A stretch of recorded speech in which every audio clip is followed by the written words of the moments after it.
Button. There we go. Let's start over. Welcome, everybody. Hash Church, Season 11, Episode 27. Hope everyone's doing well today out in that world. I am about to go over our sponsors and thank them as always. And we'll see what we got going on for today. I've been, yeah, just took quite a few milligrams yesterday. My head's a little bit fuzzy, but we should be good. We're going to shout out our sponsors as we often do these days on Hash Church. So let us get to it. Big shout out to the Press Club, trusted, trusted by top hash makers from around the world since 2016. The Press Club is your one-stop shop for award-winning solventless gear. From fresh bags, press bags to wash bags to presses to vessels, you'll find everything you need from wash to press. We're big fans of the Press Club and what they're doing in the community, so we're excited to have them on board as an official sponsor for Hash Church. Made in the US, patented pink stitch, zero blowout guarantee. That's a pretty big deal. They are a small family owned business, so it's nice to support that. They've got free expedited shipping on $75 and more, and of course, international shipping is available as well.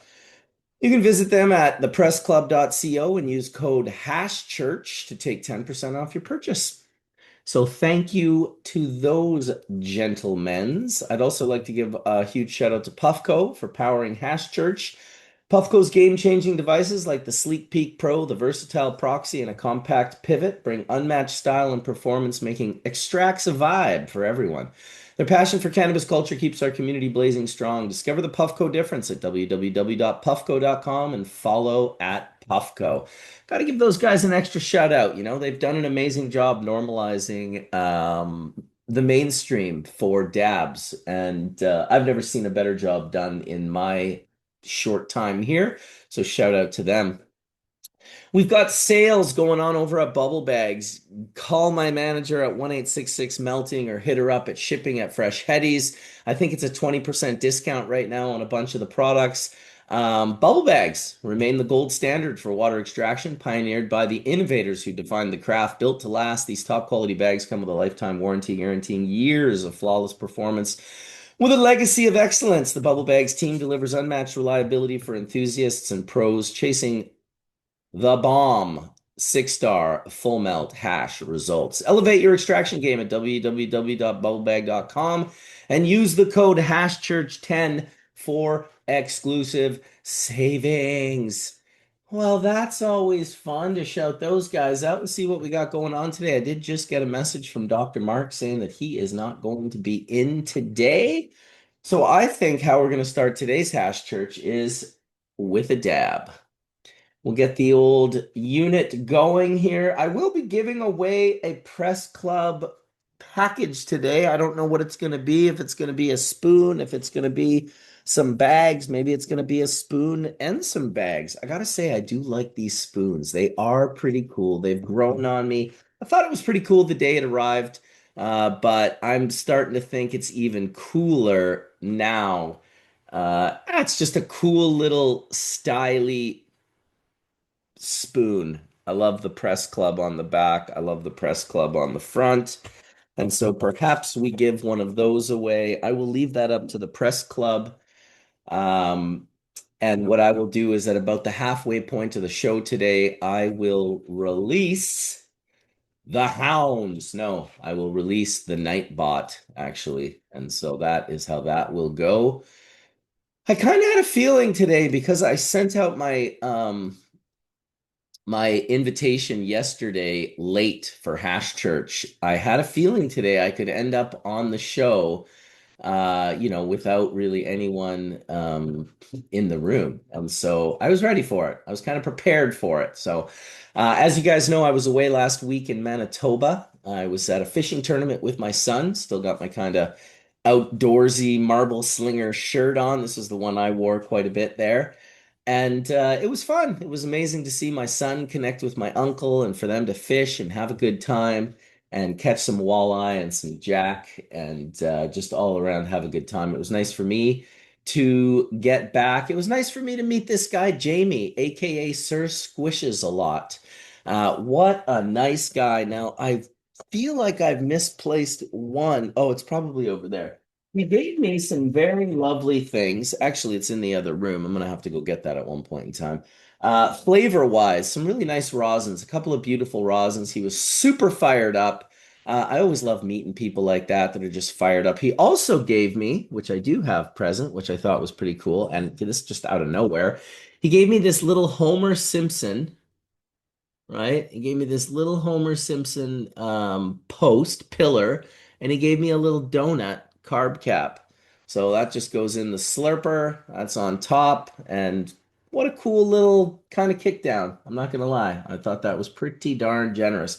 And like I said, he gave me a few flavors as well, which were, of course, delicious. Um, Made a couple of shorts. I had an app that I was using called Opus Clips, and then I lost access to it. It was the weirdest thing. There was no login, and I couldn't figure out how to get in, and they don't have the best customer service. So I had a couple of weeks where I just wasn't in touch with my clipping. So this week, I did clip. I clipped. I think I put up about 4 or 5 shorts. I'm asking you, the hardcores, if you don't mind going onto my YouTube channel and finding those shorts and sharing them out. There's a good one with Mojave. There's a great one with Jeremy and Nick and Ian and Dr. Mark. And so, yeah, any exposure we can get on those shorts, that would be great. For whatever reason, YouTube, I don't know if they've rewired the algorithm, but like the views are down. Even right now, we have 100 people watching. Usually we'd have 300 to 400 watching a Hash Church episode. So I'm not sure how the shadow ban works, but if you can share it out there, that would be amazing. Awesome, Deadly Eight. Glad you've seen those. That's great. Um, Geez, I'm kind of hoping on getting this bong rip in me so I can kind of, in fact, I guess if I'm going to do a bong rip, I better get my rips, my flavors. I got some nice full melt bubble here, but I wanted to try some of this new rosin, and I guess I won't be able to because there's not a single person in the room with me right now. So I'm gonna have to send out a few smoke signals to the Vatican, as Mr. Clark would say. Where are you, Mojave? There we go. Let's get a Mojave invite out and a Colin invite out and a Ryan Lee invite out. And in the meantime, I'm happy to do a hash church by myself. When's the last time I did a Bubble Man hash church with nobody else? Maybe I'll start with a 30 milligram. Should I do that? Get a little 30, 30 mgs in my body? Probably not, considering I went to bed with 60. Good morning, Grow with Kenny. Ah, very good, very good. Let us know if you need any help there, Grow with Kenny. You can always hit us up through Instagram or on my email at bcbubbleman@icloud.com. Oh, I'm having a rip here, Deadly Eight, really, really quick. It's just a matter of waiting for it to heat up. I'm going to turn on that little unit, and hopefully we'll see some of our panel here in the near future. Like I said, I sent the invite out for Hash Church last night at, oh God, I would say late, like very late, 10 or 11 o'clock at night. So that is pushing it. I don't always do that. I try to do a little bit better, but yeah, here we go. Why don't we get this gentleman? I got a good friend that I can invite. Let's see what he's saying. See what Ted Smith is saying over on Victoria.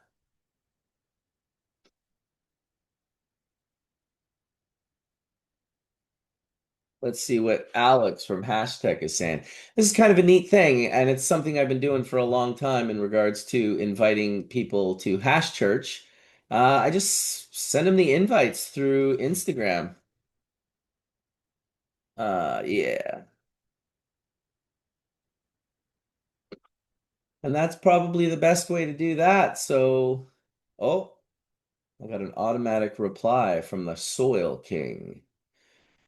Anyway, send out a couple of Mary Jane was just on as well, so I think the Dragonfly Earth Medicine have just gotten back from that. I feel like um Ryan Lee is actually visiting Dragonfly Earth Medicine right now. I guess now would be a nice opportunity to shout out Skunkman Sam and Wade Laughter, our two, panelists, friends, mentors, inspirations, have passed on. And of course, we talk about them all the time, and we did shows specifically about them, but I just don't want them to be forgotten. I want to bring them up as often as possible. So I want to give a big shout out to those guys and let them know wherever they are that we are absolutely thinking of you guys on the regular. We miss you. Ash Church will never be the same without either of you.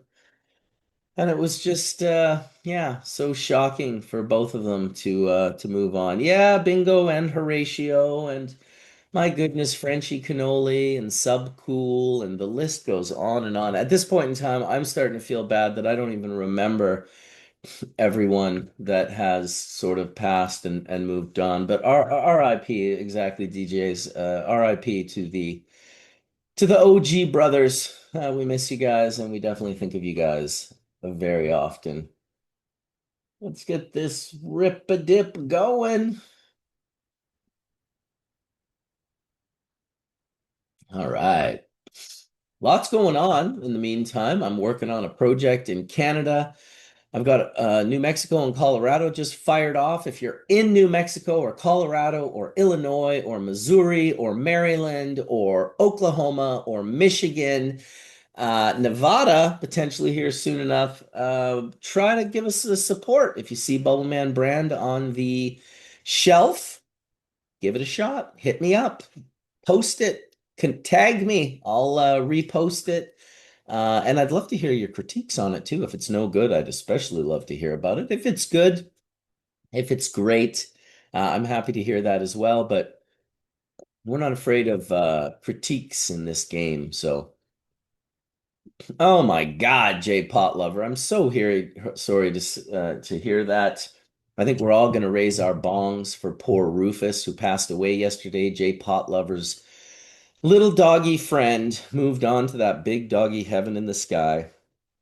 That's always the hardest thing when we lose our dog, our pet. It's crushing, there's no doubt about it. And so we wish you the best with your difficult transition that you're going to be doing here.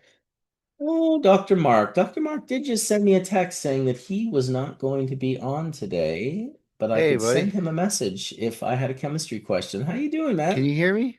I can hear you Okay, loud and clear. All right. Yeah, loud and clear. we're having a family gathering. It was my wife's birthday Oh, yesterday, and oh, we happy have some birthday. people over. Yeah, thank you very much.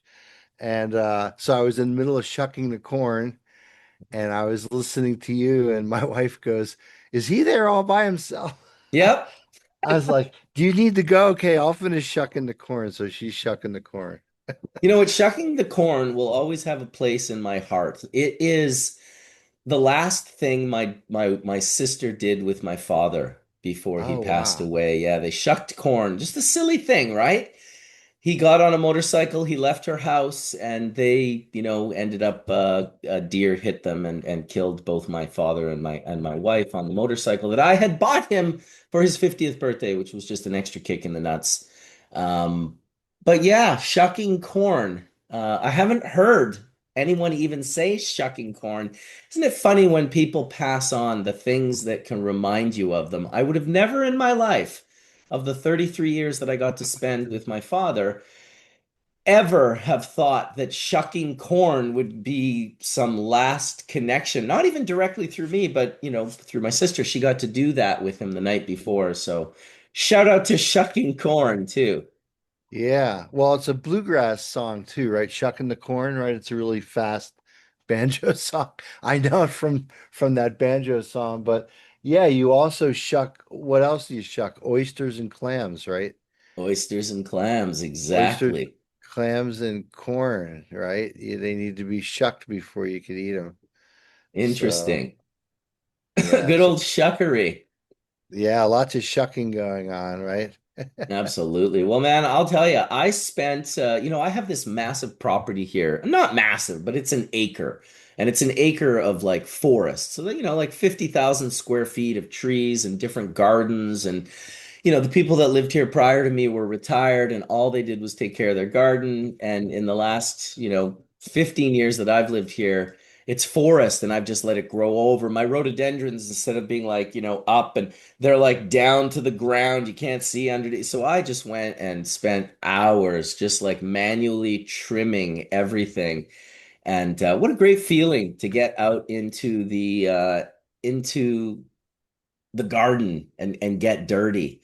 Actually poked myself right in the eye with a fern yesterday too. I was very happy to wake up today and not feel it be in pain. Yeah, it's a beautiful day up here in Vermont, that's for sure. And living on the lake, it comes alive in the summertime. Just, there's boats everywhere and kayaks and Boy Scout troops on canoe trips. It's just, It sounds familiar. Even though it's not a yeah, lake out in front of me, we got the very same thing. I appreciate the winter when everyone disappears and I can go out on the ocean and there's no boats and no yeah, scouts and no anything. yeah. There's a certain solitude to that, is certainly worth appreciating, right?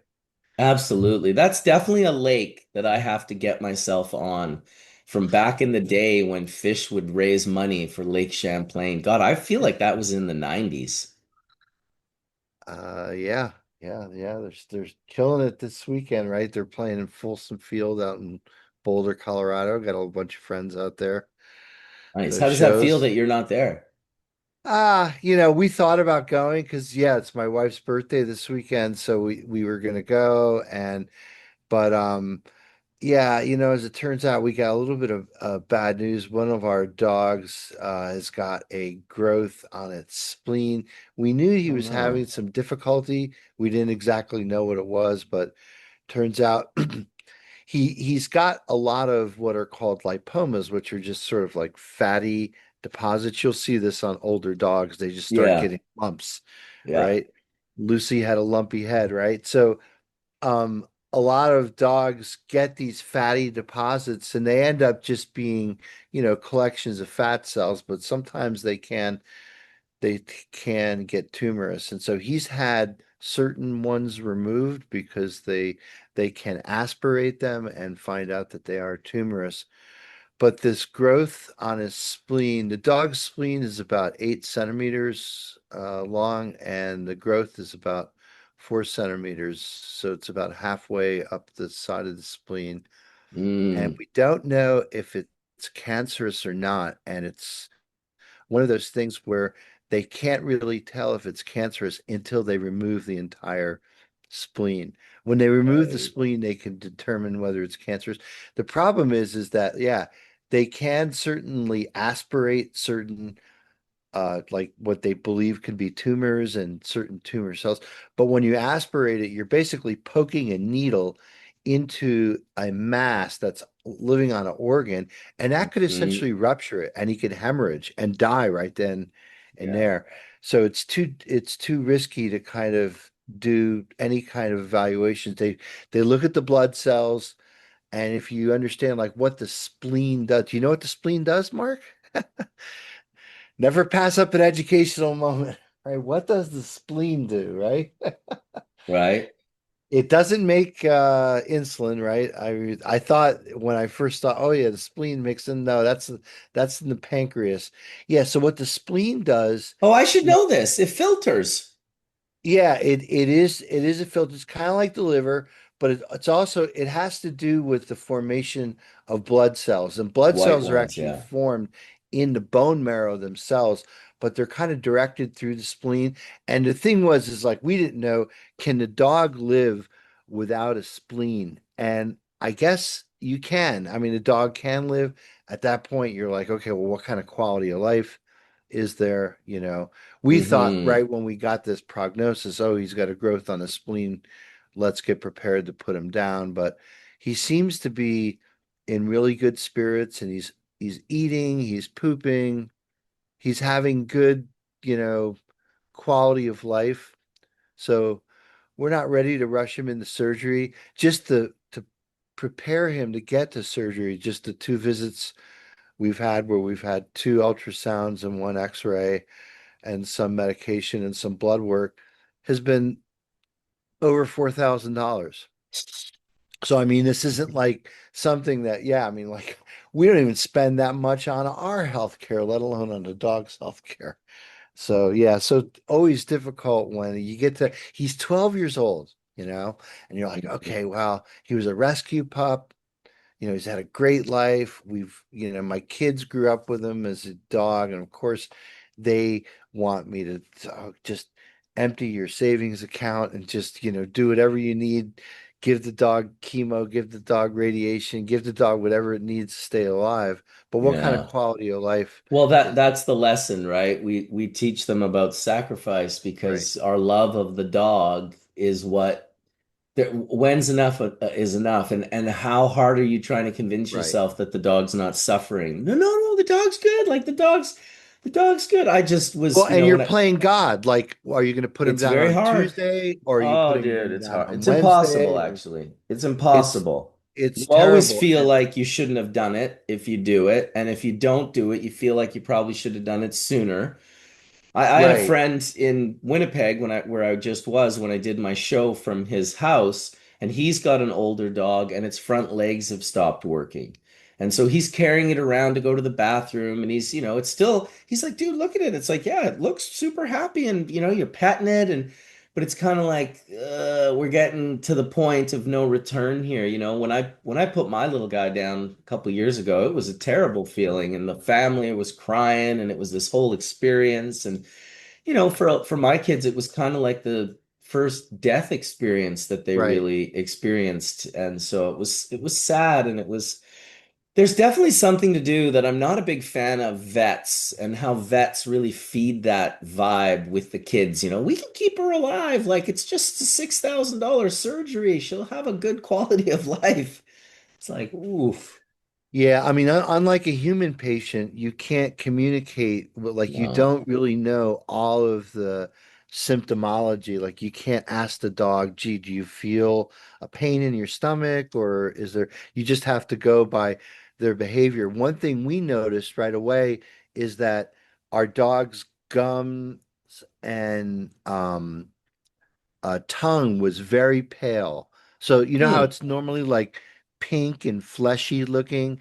Yeah. It was looking super, super pale. And that's a sign that they're losing blood somewhere or that there's some kind of thing going wrong. You have to look at like any like panting, excess Yep. panting is also kind of like a sign of nervousness. We didn't know for years we're dealing with, again, a dog that, we came from a rescue. We don't know what its history was before. So you're just almost literally playing a Ooh. guessing game. And we thought he had acid reflux. So we were giving him Omeprazole, which is just this, acid reflux pill that humans take, right? I mean, we didn't know if he needed it or not. Turns out he doesn't have acid reflux at all. We've been giving him this pill forever just because, again, we don't know. We just can't talk to the dog and say, well, what's Uh, bothering you? that pill's not working. Yeah, yeah, exactly. Hey, Welcome, Colin, what's Colin. up? Blue Sky What's up, Colin. guys? I'm on the Continental Divide right now. I just thought I'd pop in for a sec. I'm in transit, but hopefully you guys can hear me. We All can hear right. you.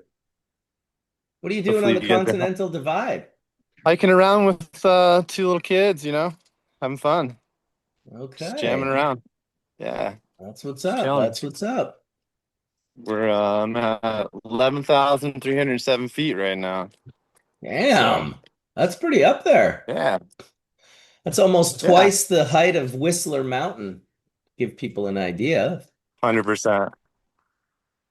You probably drove the Yeah, majority of the first 6,000. I guess with little kids, you probably drove the whole thing. All right, it's time for dad. a little bit, but it's beautiful up here. It's amazing. It's just really good. I probably lose connection. I lost twice already, but just say hi. When I get stationary, I'll pop back in. That'd be awesome, dude. Super mellow, just me and Dr. Mark in here today. putting some invites out to some other folks, Nice. Fun. ripping some dabs, and hopefully, yeah, getting into some Right on. conversation. Last week's conversation was just so fucking good. Oh yeah, it's beautiful. It's amazing. Well, I'm gonna wrangle my troops here and I'll be on in an hour. Big love, boys. Sounds good, brother. We should still be here. We'll see what goes on. I just had to Is loosen my logos. I had to loosen the logos, Dr. Mark, with a fat rip. Now I'm ready to talk for 3 hours. I wonder if he went to the fish show, right? Fish shows Right? out in Boulder, right? If he's in Colorado, maybe he did. Who knows? Is he in Colorado? Is that what he said? I think he said he's on the Continental Divide. That to me says Colorado. Right. Well, it definitely follows the Rocky Mountains, but is the Continental Divide only in Yeah, because Colorado? yeah, sure, Okay, sure. okay. Yeah. I've Front never range, been to Colorado myself, so I don't know. yeah, front range of the Rockies. It's like the the rain falls on one side, it flows to the Gulf and to the Mississippi. It flows the other way. It flows to the Colorado River in the Pacific. So the All divide is right. the hydrological apex, right? So it seems like it goes through Montana, Idaho, Wyoming, Colorado, and New Mexico. Yes, that's right. That's Well, right. that's a pretty I guess to be a continental divide, you can't just be in one state. Oh no, not at all. It's the You yeah. it goes into Mexico, it goes up into Canada, up to Alaska. Holy shit. Well, you know that fish song, the wedge, right? Take the Yeah. highway through the Take the Great Divide. highway to the great Yeah, divide. so in Wyoming, it's super interesting, Marcus, because it's a plateau. So like you drive up on like it's not just a ridge of mountains where, if you pee on one side, it goes to the Atlantic, pee on the other side, Right. it goes to the Pacific. It's just this huge plateau. But yeah, it's just a hydrological thing, like where the rivers and the headwaters do they feed ultimately the Mississippi River, or I guess going down the other side, it would be the Colorado River, right? Right. So, Yeah. yeah, it's kind of cool. It's just this geological distinction, right? Be Well, great. I'm gonna go check it out when I get my waiver here soon. I'm hoping that Yeah, I so get it tell us in a about that. month. When are you coming to the States? Well, I don't know. I have no plan to come, but I figure the second I get the waiver, the plan will come together pretty quick. I have partners in 7 different states that would love to see me, that are waiting to bring me. And then obviously I've got a bunch of different places that I would like to go and people I would like to visit. I'm gonna have to figure it out though, because I mean, my goodness, with 7 different states that I'm in right now, if I went for just like even just a short, like 3 day, 4 day trip, that would be a month away from home to hit those Yeah, seven that's a long states time. just for 3 or 4 days. It is a long time. So I'm gonna have to break it up and figure it out and, probably hit Michigan first and then from Michigan go out to some of the other spots. But I'm hoping August. August will be, I think, 8 months since I applied for the waiver. So it's apparently they have to send it to Virginia. And I don't know if that's Homeland Security or DOJ or who Yeah, it it sounds is. like it. Yeah. But it's Virginia for sure. And then they do all FBI. their, yeah, it wasn't FBI. He said it was federal, but it was like, I don't know. I thought Probably I remember Homeland the Security. yeah, it was Homeland was one, but I think he also said DOJ. I was kind of like, oh, geez. So they just, it goes to them. They do research. They punch a bunch of things into their computers. The border guard had a very good, from what he saw on his computer, which obviously he didn't tell me when I was being denied at the border. He told me that I would get it. He said, "Oh, you're going to get it for sure." He said, "I bet you get the 5 year because often they'll give you the 1 year, then they'll give you a 2 year, then they'll give you a 5 year, and you have to pay each time." And he said, "When they're really not worried about you at all, they give you the 5 year." So that's when He says you haven't been here for like 30 years and you haven't been committing crime, so you should be good. I was like, exactly. Pretty excited about it. I'm not gonna lie. Like coming down to the US is a big deal, man. Well, certainly, yeah. I mean, how many years has it been? Like almost 30. I was at Fish at the Gorge in 98. Yeah, there you go. Wow, that's been a while, right? I know. That's been a while, dude. Lifetimes ago. Are you kidding me? Holy smokes. Yeah, What do you that's think of this mullet I got going on? Not bad, eh, Dr. Mark? yeah. I don't know. Takes you back to the 90s, right? Well, it's pretty long on top as well, so it's not really a mullet. It's only a mullet if I put it under the hat and make it pretend mullet. It's a pretend mullet. So what are you puffing on over there? Right now, nothing. I just ran down here to get the thing. Let's see. I got my Puffco upstairs. Um, Yeah, I got my Puffco in the other I'm room. not ready to do this. That's I was just awesome. coming on for a little while. I got my family coming over here in just a couple hours, so I'm gonna have to duck soon. But you know, No I problem, didn't dude. want you to be on I'm there all by committed. yourself. Dude, I'm You know? committed to doing Hash Church by myself today. I don't have a problem with it. I feel like if I let it happen, the possibility of something magical occurring, whether it's, someone that hasn't come on before, whether it's just like, I'm just sending the links out on Instagram. And I mentioned to the group, I sent this out very late last night. Sometimes I forget. I wish on Sunday night I could resend the invite for the new show, have it up and running, and that's kind of what I'm working on doing. But I love the little bit of laissez-faire aspect of Hash Church in the sense that it doesn't have to be as serious as a heart attack, although sometimes the information that we release is as serious as a heart attack. The overall experience does not have to be like that. So yeah, I'll just sit here and smash dabs into oblivion and talk about anything that comes to mind. Really mostly the excitement of all these new projects of getting back into Canada. I've got a group I'm so close with right now to get back into Canada, which I'm quite excited. It sucks to not be in my own market, like I should be in the Canadian market, but ooh, I'll tell you, it was a wicked hard market to be in for a long time.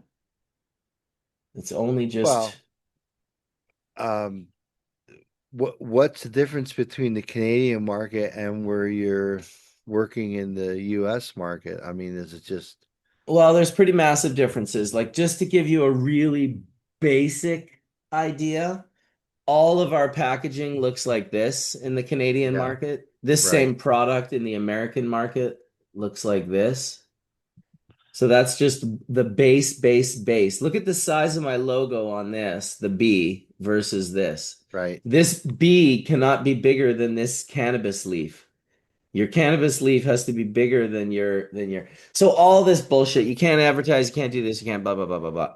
The main thing is in Canada, if I have a partner, that partner has to be the right partner because they're for all of Canada. It's an exclusivity for all of Canada. In the US, I have state deals that are exclusive. So I can have upwards of, I mean, I could have 30 to 50 partners down in the US, especially because partners don't always want to pick up my whole SKU range. So I tell them you have exclusivity and first right of refusal for the SKUs in your state. The ones that you don't choose, I will go make other deals with. So I could have four people in New York as partners because these guys wanted these three SKUs, these guys wanted these two SKUs, these guys only wanted one, and these guys wanted five, and then I can cover the gamut that way. So the US is, because it's not federal, it's broken up into compartmentalization, and that can both work for and against you. It's nice to have a multitude of partners so you can see who's moving the best and who's doing the most exceptional job, and then you can take what they're doing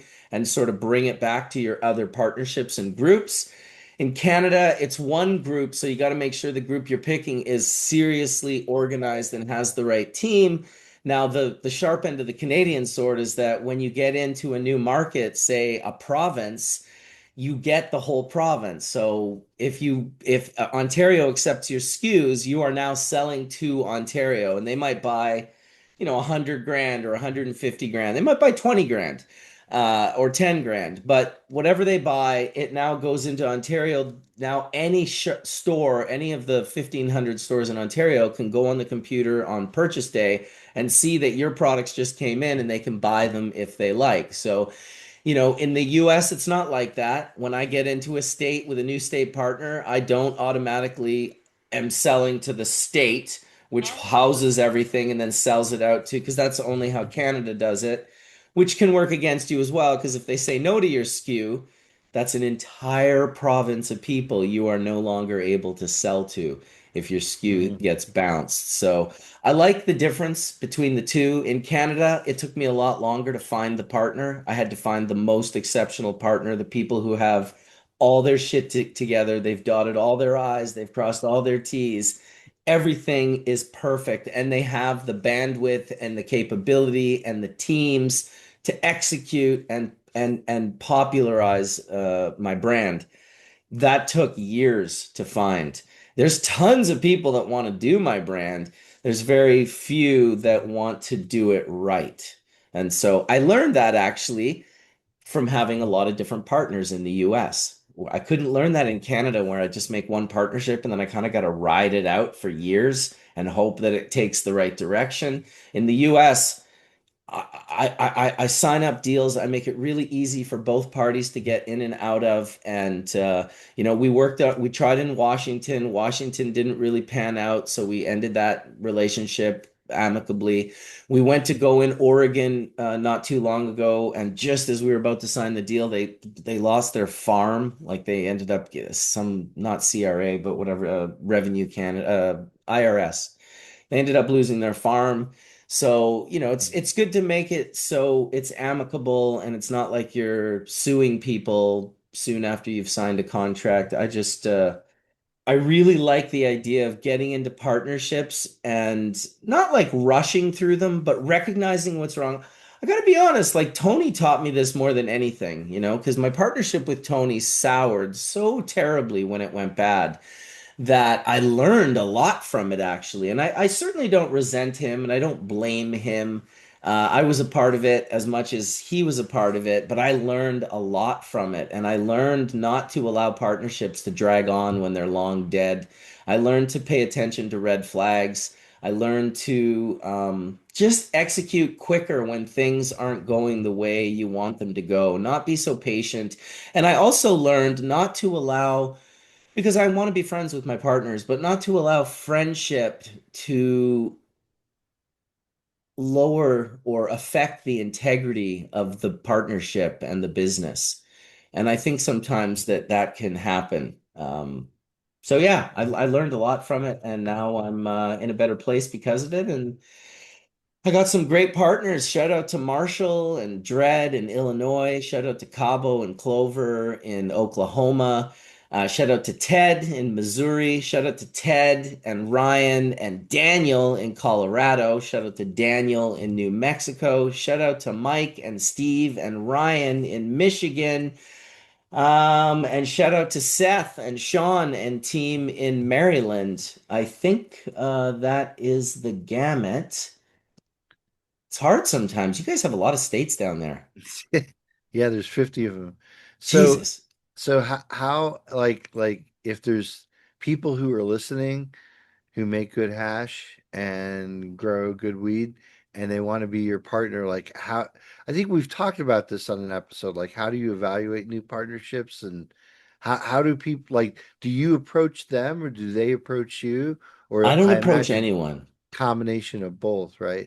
Well, I've already approached them in the sense that the people who know, first of all, a very small percentage of people even know who I am.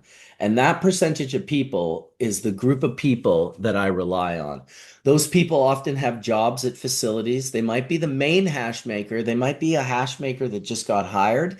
But those are my cheerleaders. And when I get a proponent like that, who's actually a good hash maker and he's being listened to by his team, 9 out of 10 times that guy will bring me to the table. And there's a few reasons why. A, he wants to get under those Bubble Man SOPs. If he can, he's already learned a lot from me and the internet, but if he can be doing my brand He's like, look, if I can bring your brand into my state and introduce you to my team, A, I'm going to be the hash maker to run that brand for sure. I'm going to get some goodwill with my team if the business goes well, if they like you, if they sign a deal, and I'm the one that brought you to the table. I tell people all the time, you could certainly broker me into your company, whether you want to broker me at a fee or whether you want to broker me for a position. Some people that don't have positions bring me to companies and say, look, I can bring this guy to the table.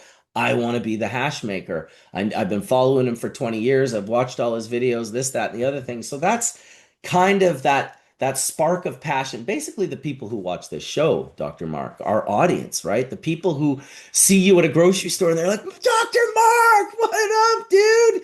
Those people, when they work at facilities, and I'm guaranteeing sure it would be the same if you were to do the same idea that I'm doing, and I know you do it to a degree already, but people that know who you are, that have been impressed with you for years, would of course want to work with you. And if they knew they could broker you into their facility, even to consult or to create products or to bring knowledge, they would.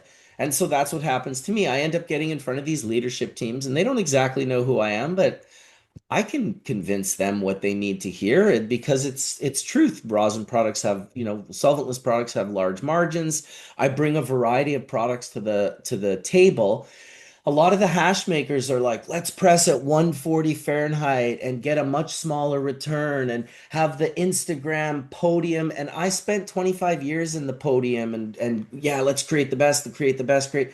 Now I'm more of the understanding of business that like, yes, we should have podiums, but we should have podiums in every caliber of product, not just the highest grade. What about like a farmer's grade hash, like a traditional temple ball? Well, you don't make temple balls out of bubble hash that are 71% THC. The people who have smoked those in the past, that's not going to check the box for them. They need it to check all the boxes of nostalgia. So I started creating these nostalgia products, brick hashes, temple balls. I created that didn't create, but worked with my friend from the Kootenays there who originally created the pure hash joint. So we sell that pure hash joint, the wraps.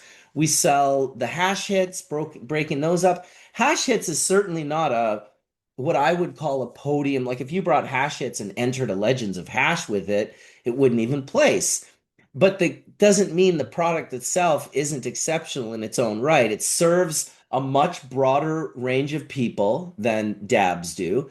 And it's super, super convenient, unlike dabs, unless you have a Puffco, which is, still $100 to $400 in order for you to have a hash hit. All you need is a lighter. You just grab a lighter, you light it up. It's just a little tube. We're doing ceramic bowls now. So all of these ones are still Well, the stainless bowls, but we're doing ceramic ones now in in states that Colorado. don't allow consumption, like there's a couple states down here where it's kind of like they sell flour and they assume that everyone's got like a volcano or Right. axe, or vaporizer or something like that. It's like so there's still again prohibition against combustion of any kind.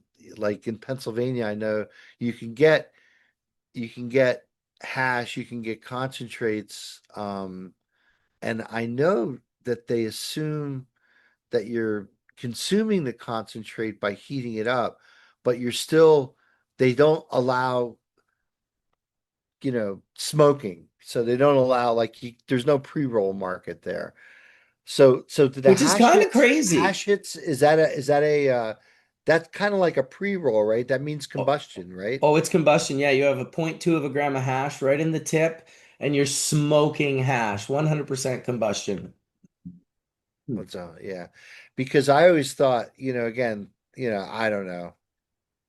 The whole notion of like the medical market was that the doctors don't like combustion. They don't like inhalation, right? Uh, and I Yeah, don't think, but in their defense, they do like oxycodone, and it's killed yeah, millions of that's people. right. They do like So oxycodone, we right? gotta I'm not against doctors. I always say, in Western medicine too, if I ripped my arm off today, I would be there praising those people and the job that they do. When it comes to trauma and emergency, I'm so very, very impressed with it. The problem with, it's the comparison because you can't imagine combustion could be a medicinal thing. Well, I'll tell you, you watch the David Suzuki, The Nature of Things, where he came here to the Compassion Club and he interviewed my friend Crash, who's 26 years old at the time and had advanced MS, shaken like a motherfucker. I'm telling you, you would be tired just watching this man shake, Mark. You can't help but tear up. He's shaking all the time, like he's basically having a seizure. He's basically having a seizure all the time. He can't talk. If you put a glass bong next to his mouth, he would chip his tooth and break the pipe. Like he's really. Then they roll him up this fatty gagger with hash and oil and weed, and he's smoking it, and his head's shaking, and Hillary Black is trying to hold it in his mouth, and he's shaking, and he's going back and forth. He's literally talking. This is how he speaks. He just gets stuck on every syllable. He smokes like 3 or 4 puffs of that joint. And I'm telling you, he was like this at the start. He's now like this.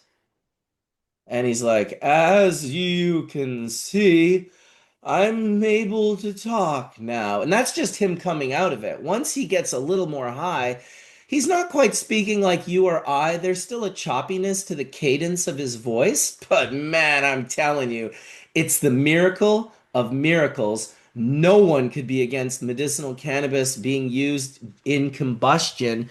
And it's the same thing. I mean, of course, vaporizers and cost, but the bottom line is people don't have money. And if you've got glaucoma and you want to relieve ocular pressure, nothing works better than taking a puff from a joint that you rolled yourself.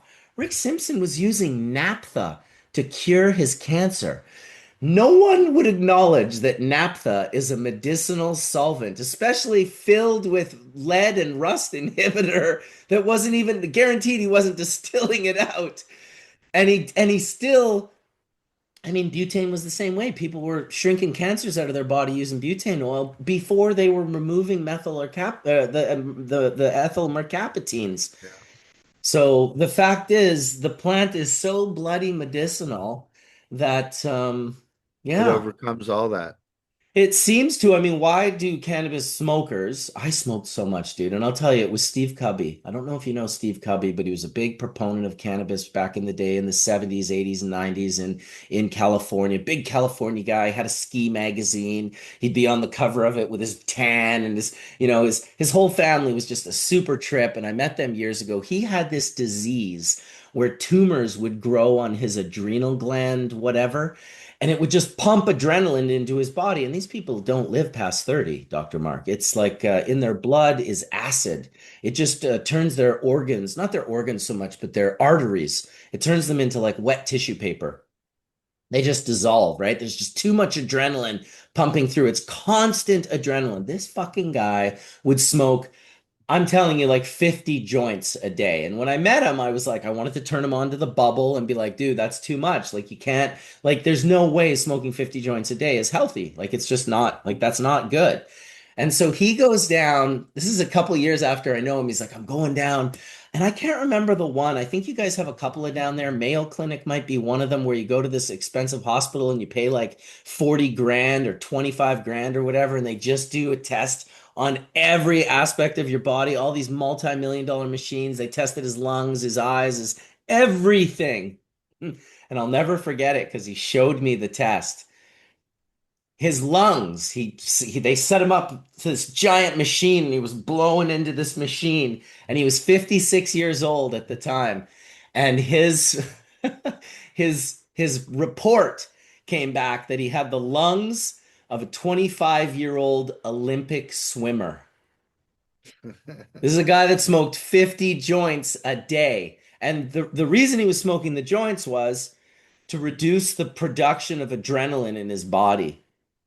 And it was working. There just was no doubt about it that he was not, well, he was the oldest living person with that disease, I believe, in North America that had ever, because he ended up living till I think he was just under 70 years old.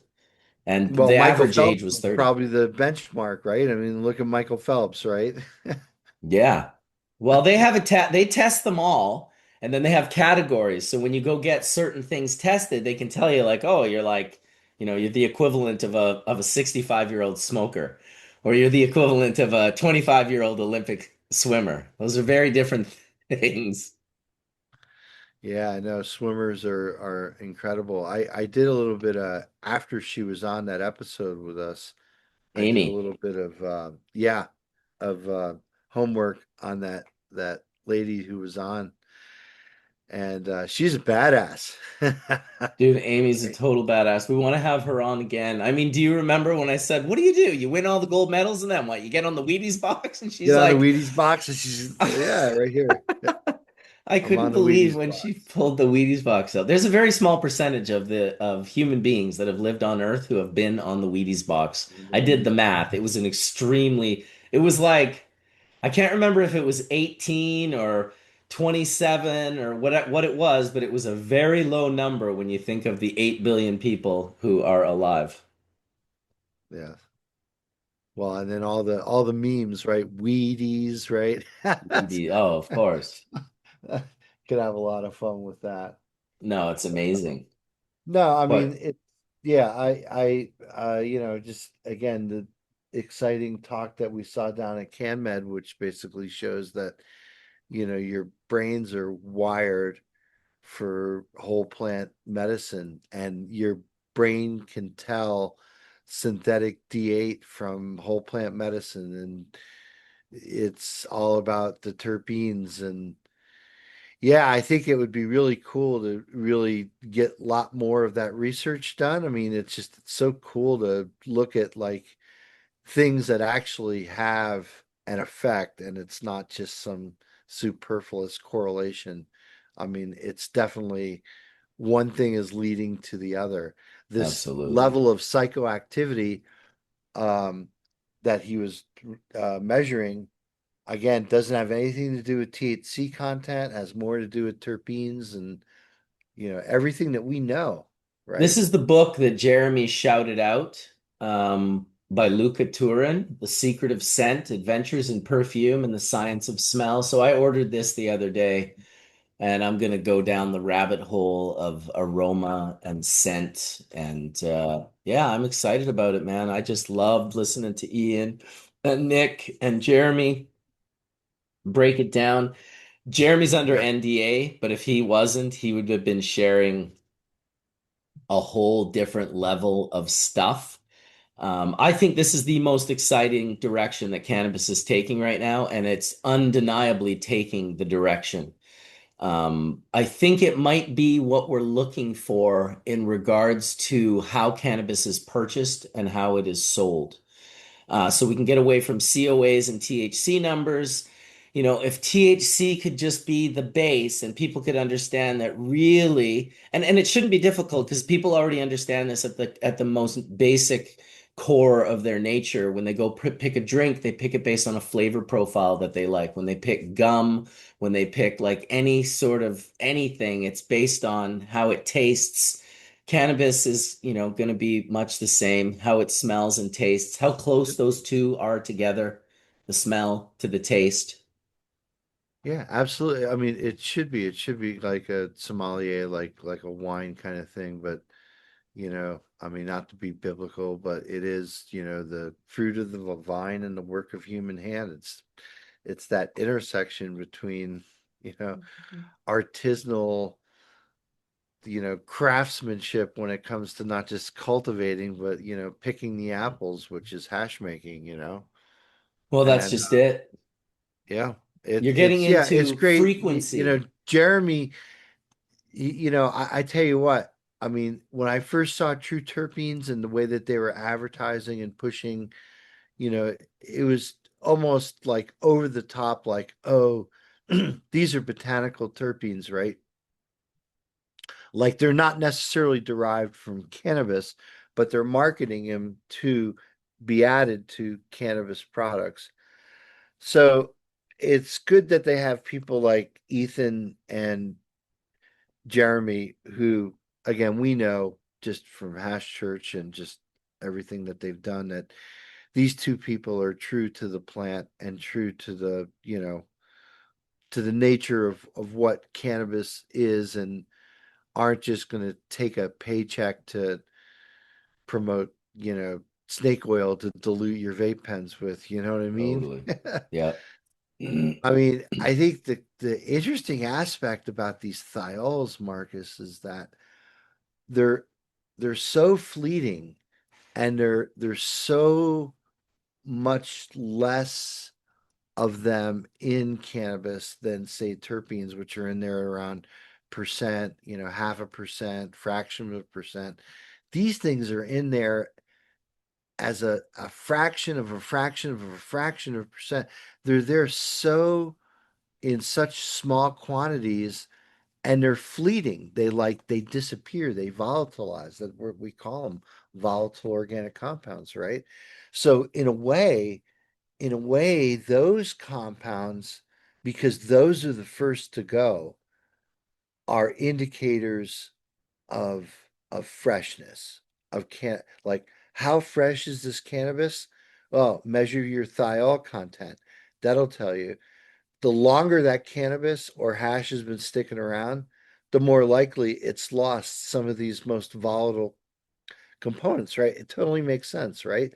So it could be used as kind of like a, a a metric or an indicator on how fresh cannabis is when it's cannabis is stored, like in a warehouse, in turkey bags or wherever, just in big plastic bins. I mean, shit's gonna degrade and you're gonna lose. Now, it's not all cannabis is created equal. So I think some varieties and the way that they're trimmed and prepared might have more higher susceptibility to loss of those compounds because you're increasing surface area and anything that's exposed to air ultimately is exposed to oxygen. And so those thiols can oxidize up. And when that happens, it changes their flavor, changes their volatility. There's lots of things that can happen. So it's yeah, so those compounds, the butene thiols and whatnot, those things which are in there in just like parts per million and parts per billion concentration, which is really difficult to reliably measure in a testing lab.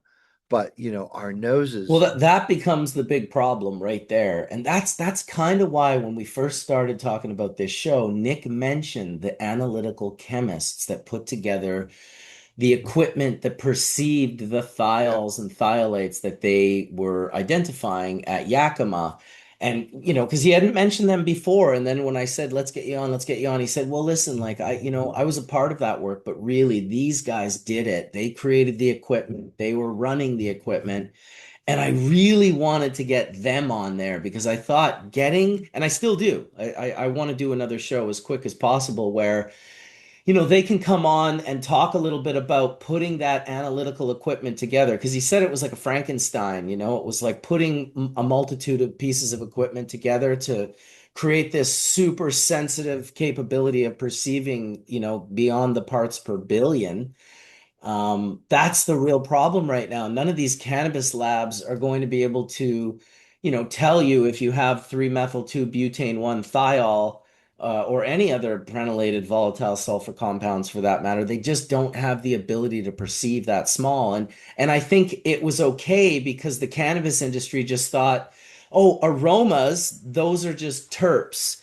And yeah, this is like 3% terps, so it's like why would we talk about something that was 0.0001% when there's 1.6% D-limonene? So obviously that's what yeah, we're smelling.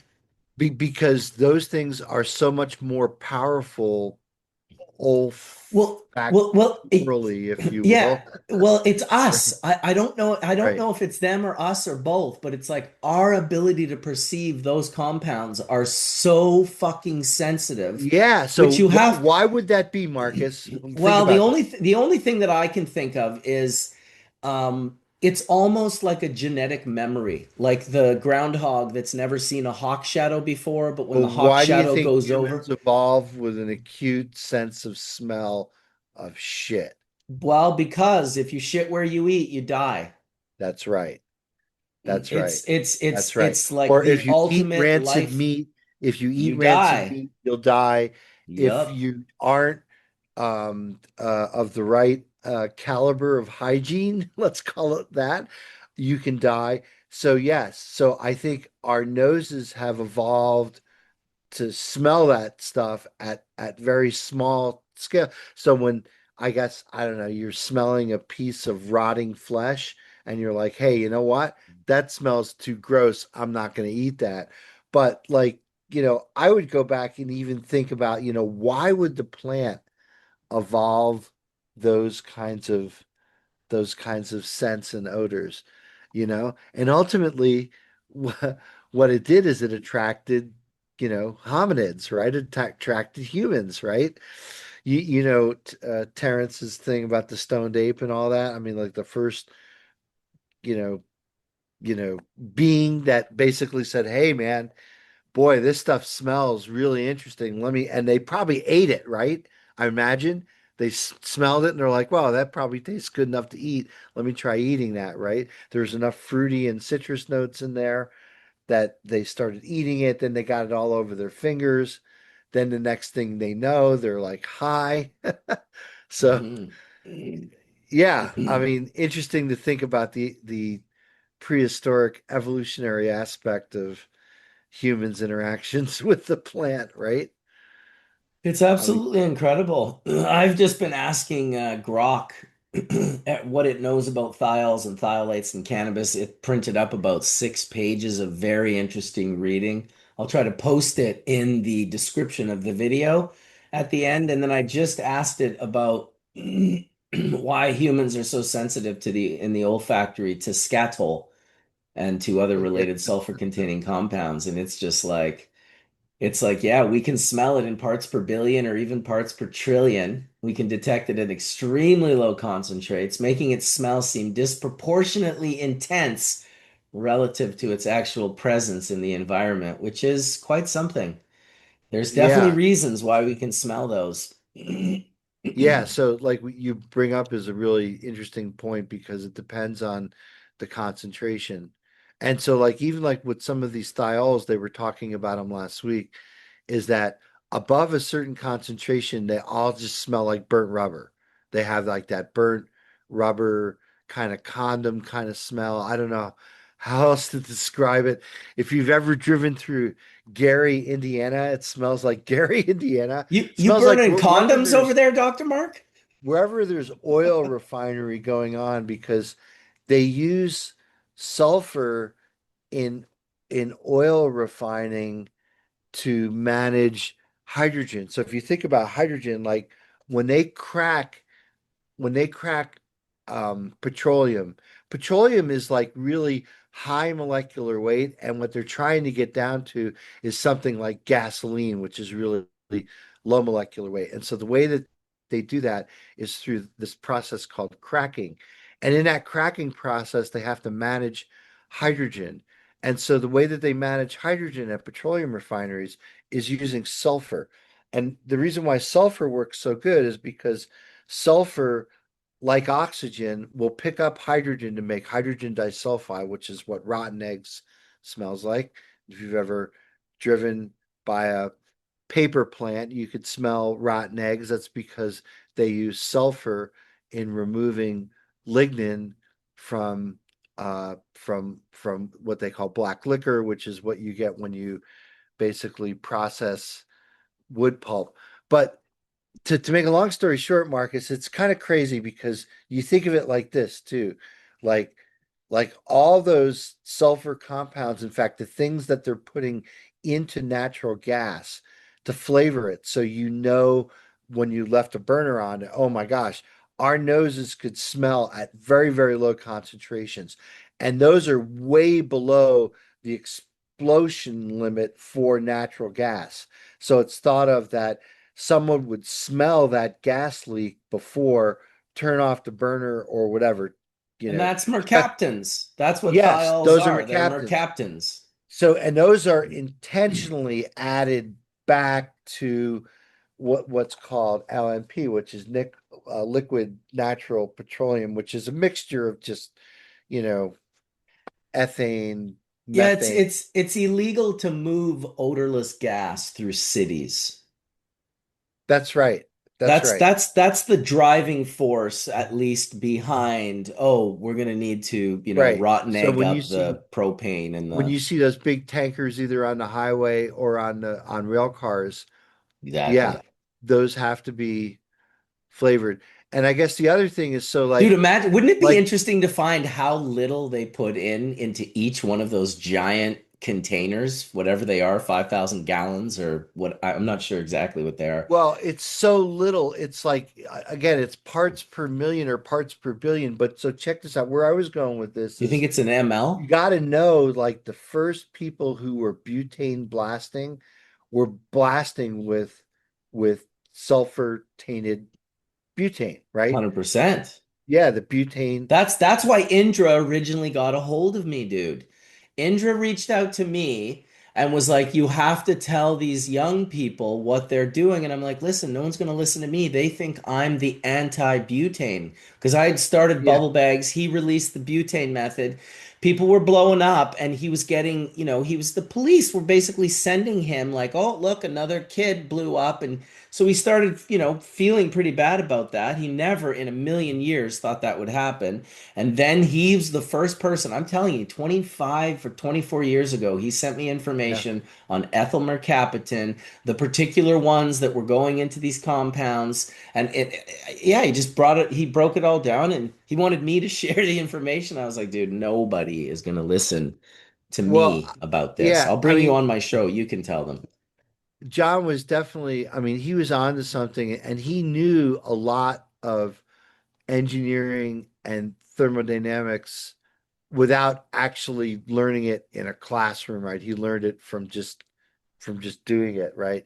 And so what he had realized is that if you take if you take butane through, so he was his system, right? His big tank with the big recovery thing, blah blah blah, whatever, that he would get like this mystery oil like from running a blank. So he it would leave that behind Correct. while he distilled The mystery for the oil. butane. So what he was asking me about, he goes, Mark, you're a chemist. You could help me figure this out.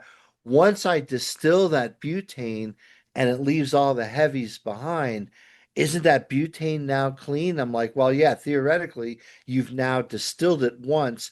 As long as you remove those heavies from the Keep thing, going. you could run it back through your system and you don't have to worry about the heavies. Um, and that was right around the time. Oh my God, John had a lot of fun with this guy. Remember the Extractor Man or Mr. Extractor? This guy out of Vaguely. yeah, this guy out of Washington State. He had a Oh, I bunch of do you remember him. He'd stand in front of the the yeah, a the, the bunch of lab-like YouTube table. videos with Yes. two girls with I bikinis and I was black paying attention gloves. to Jim Frere, the chemist, at this Yeah, time. I Jim. wasn't. Is Jim still around? We got to get Jim back on, Well, I right? don't know if Jim is still around. I don't see him posting anywhere, and I have a bit of a bad feeling, but he had exceptional information and knowledge. Yeah, he did. Jim was a really smart guy. I remember meeting him, maybe it was on the Adam Dunn show Mm. several years ago, because I think those guys knew him. But but Indra and that Mr. Extractor guy had, I don't know, they were like suing each other or whatever. But that Mr. Extractor guy, the guy with the black gloves, had all kinds of yeah, like claims about how he had patented the process and all these people who are selling closed loop extractors are violating his patent, uh, Right. Sounds all like this Indra. other all this other crap. But that's right around the time that again they figured out that there was this so-called mystery oil. So the mystery oil Oh is yeah.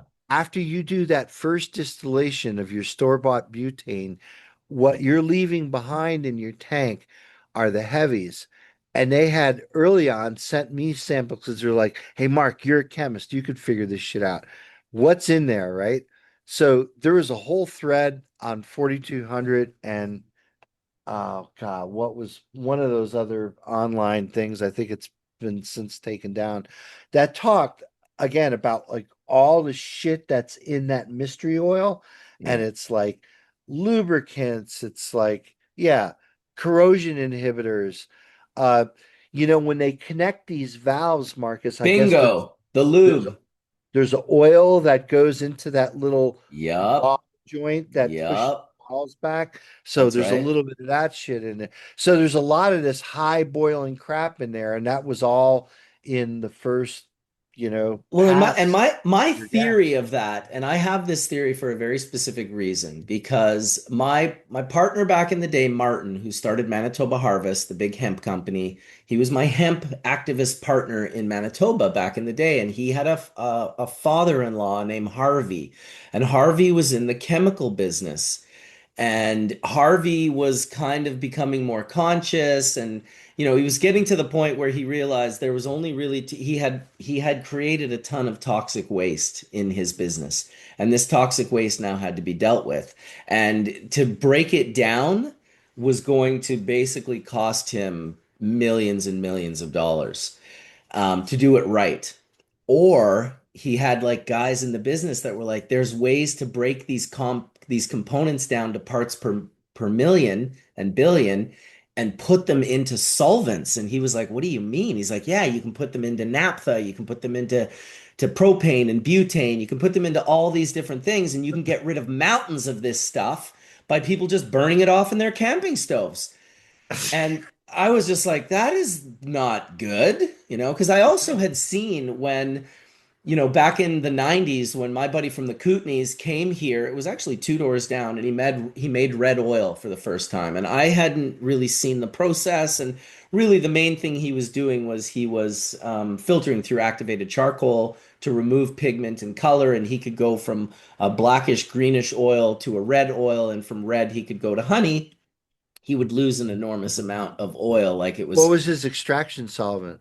well, this is what I'm about to tell you. So he was using naphtha, but he Uh, was distilling it. And the shit that he was taking out of naphtha, there is no doubt about it, Dr. Mark, it is toxic waste. That oh fucking yeah. lead, that lead and rust inhibitor, I don't know what the fuck that is. It's like it looked like mercury, but it had more of an electric bluish. If you ever look at naphtha and you pour it into a glass, it'll have this electric, this sort of light greenish blue tinge, and that's what that shit is. And when you pull it out and you concentrate it, like he was like, "Don't touch it." Like don't even touch it. And I was like, dude, what the fuck do you do with that now? Like you've just created toxic waste. He's like, well, yeah, like I will say that it's like it's not really easy to deal with. Once you clean this shit out, you can't just go throw it in a river or a lake. He says Yeah. if I dump this on the lawn here, it'll kill a spot for like 5 feet in a circle. He's like, this is really bad shit. And I was Fucking just lighter like, fluid, I right? was like, It's oh just my lighter God. fluid. Well, once it was distilled, there was no presence of it anymore. But that shit, the heavies that you talk about, Yeah. concentrating that into your oil and smoking it, it And just smoke. can't be good, But yeah. dude. It can't be good. No, and you got to know that Oh, early on, that's exactly probably what they were doing. You know, um, it's different when you're in an area of the world. Uh, you, you know, I don't know what made me think about this, but just uh, in India, again, when you're in areas of the world where food is scarce and shit is scarce, they take the oil out of telephone pole transformers to cook with it. yeah. What Okay. the fuck? I know, dude. Some of that stuff is like PCB and all kinds of other laden crap. But when you're in a different part of the world and it's like, oh my God, what's inside those 5 gallon buckets at the top of telephone poles?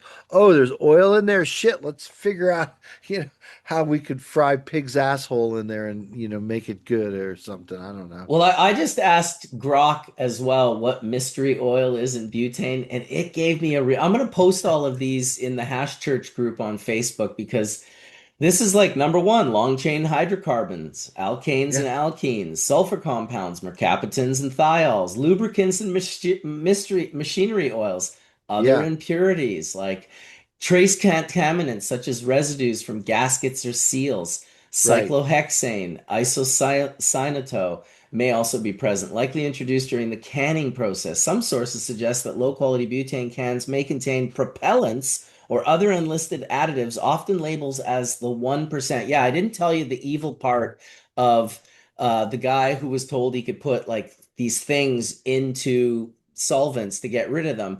They also create very specific recipes and it becomes it's not patented, it's like know-how, like the Coca-Cola recipe, and then you don't get to know what's in it because otherwise it's the know-how. And I also thought that was like I just didn't like the sound of that, whether it was real or not. I thought that's nefarious. Wow, that was Ryan Lee, Best Friend Farms, and Josh from Dragonfly Earth Medicine who just joined us all simultaneously. Hello, gents. Howdy. Yeah, Howdy, Dr. howdy. Kelly's here. Hi, everybody. Hi, Kelly. So all you got to do is start talking about mystery oil, and everybody comes out of the woodwork. Yeah, mystery oil. What's going on with that mystery oil? Well, the health risks of mystery oil are debated. The dose makes the poison. Ah, yes, the dose makes the poison. The old infamous, the dose makes the poison. Well, I'm ready for a dab. Happy to see you guys. So I came in all alone. I was talking alone for about 5 or 10 minutes. Dr. Mark texted me. He's like, "Yeah, I'm not coming in today." And then his wife is like, "Is he in there alone? I think he might be alone. You better get in there, Dr. Mark." I'll So, shuck the corn. Dr. Mark, yeah, thank you, Dr. Mark's wife, for shucking the Kara. corn. Happy Yes, birthday to Kara. yeah, happy birthday to Kara. In fact, I will take it a step up because anyone can wish Kara a happy birthday. But there are only a few people in this world, okay, that could wish her a Hashi birthday. So Hashi birthday to There it you, is. Look at Kara. that. Hashi birthday to you. Bubwham. I don't know where I got that hash, but I'll never forget it. It was such a spur of the moment. I have sent that picture of hash. Any of you that are my friends have received that picture of hash on your birthday, probably numerous times because I send it out to my friends. And one day I remember I got that hash and it was in a Tupperware container. And I remember he had pushed the lid down so tough. When I opened it, the lid was like embedded into the hash perfectly. But it was still like I always, I have a little check when I want to check to see how self-pressed my hash is. I'll give it a little sweep with my finger to see if I can, move the hash or if it's actually solidified. And that hash actually moved, and I thought, wow, that's interesting. It's holding together, but it's also falling apart. So I like took the top off, and if you look at that picture again closely, you can see that it is actually on um, the top of a Tupperware case. You can see it on the bottom there. A lot of people don't see that the first time. And I just flipped it over and pulled the top off. This also, by the way, is the correct way to use Tupperware for anything that's not a liquid, like a soap. If you're doing like a piece of fish or a cake, you don't put it inside the Tupperware. You put it on the lid and then you close the lid over top of the top. That's how you properly use this shit. Anyway, I flipped this cake over and it stayed so perfectly. I was like, "Oh my God, it looks like a cake." And I ran to go get a candle. This is another thing you have to know about me. Never would I ever want wax to be anywhere near my hash. I really sacrificed. I threw away about a gram of this hash just because the candle touched it. There was no melted wax in it, but I dug out the little area where the candle was just to sort of throw that away. And after that, I tapped it with my finger, and this whole thing just went poof and just collapsed into a pile. So it was almost, and then I put a bubble box in the background, which gives that really nice sort of warm wood color that makes the picture also quite nice. So yeah, a little history behind the hash cake for all of you out there. How's everyone doing today, man? Well, I'm good. I'm in the Kootenays, You are in the Kootenays. I love the Kootenays. the middle of nowhere.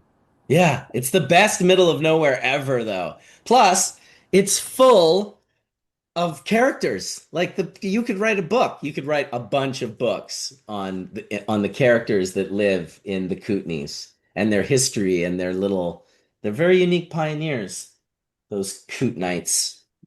For Shout out sure, to Dustin Sunflower. be dedicated to be at this remotely. It's a commitment, but the people living off the land and doing there's some pretty beautiful things going on here. And just, Yeah. like where I am, I had to take a series of back roads to get here too, off of the main highways. And it's just, Hmm. like, you're right out there, but you get right into the BC interior and the mountains and the lakes. And it's just, dude, it's so incredible out here, as you know. It's And special and affordable. It's like you don't have to cut your arms off to be able to live in the Kootenays. Like I'll you tell you, if the wife and I, what's that? save money on land, but for sure, like your expenses for travel and for Of food and course. all that other stuff is you pay the premium. Yeah. But Um, you also grow a lot of your food and produce a lot of that stuff. So that's kind of the payoff. I know one day if Shar and I ever sell here in Lions Bay, our payoff will be good if we go to the Kootenays, if we go to the Okanagan, if we go to like Pemberton or Lillooet, north of Lillooet, Yalakom Valley and Tyotin and Goldbridge and Braylorn area. It's even cheaper up there, those little mining towns. You can buy like I could buy an entire town right now called Braden or Bradian near Braylorn, BC in near Yalakom Valley. And you can buy the whole town. There's like 16 houses up there right now and it's like I think it's like 1.3 million or 1.5 million or something. It's insane. it's remote as fuck there. I mean, it It's really remote. Yeah, it's like it's probably 3 to 3.5 hours from where I am right now. is that it?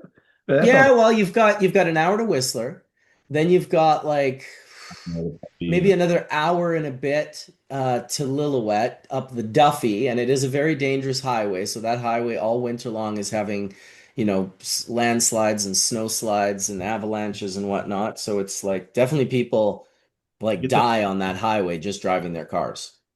in the summer too. I mean, it's like that show Yeah. right by Mount Curry. It's Yep. Exactly. I came down there with a trailer once. Oof. The brakes were smoking. I had to stop and pour a bunch of water. It was horrible. Well, I'll tell you, the first time I ever went to Braylorn, I brought my snowmobile. It was a brand new snowmobile. I was going to this event called the Backcountry Sennheiser Picnic. And my buddy from Sennheiser convinced them to sponsor this backcountry maniac event called the Sennheiser Picnic. And so I got this brand new sled. I'm super nervous about it. I don't really know how to operate it. I'm at my buddy Free's house and I'm like, I'm just gonna take the sled because it's winter up there. I'm just driving the sled down the road. It's all covered in snow, and I'm just gonna go to the pub and go see. And everyone is like a sled pro. Like there's like Dan Treadway and his brother Dave, who passed away a couple years ago in an avalanche. R.I.P. to Dave Treadway. But all of these like rock star sled guys, like people that are like the sled necks. Like if you punch in sled necks to YouTube's, those guys. And so I get on my sled and I turn it on and I like rip down to the pub and I pull up to the pub and the guy standing there, he's holding a pitcher of beer. He's like, "Oh man, you didn't take your emergency brake off. Your rotor's smoking." And I look and my rotor is orange.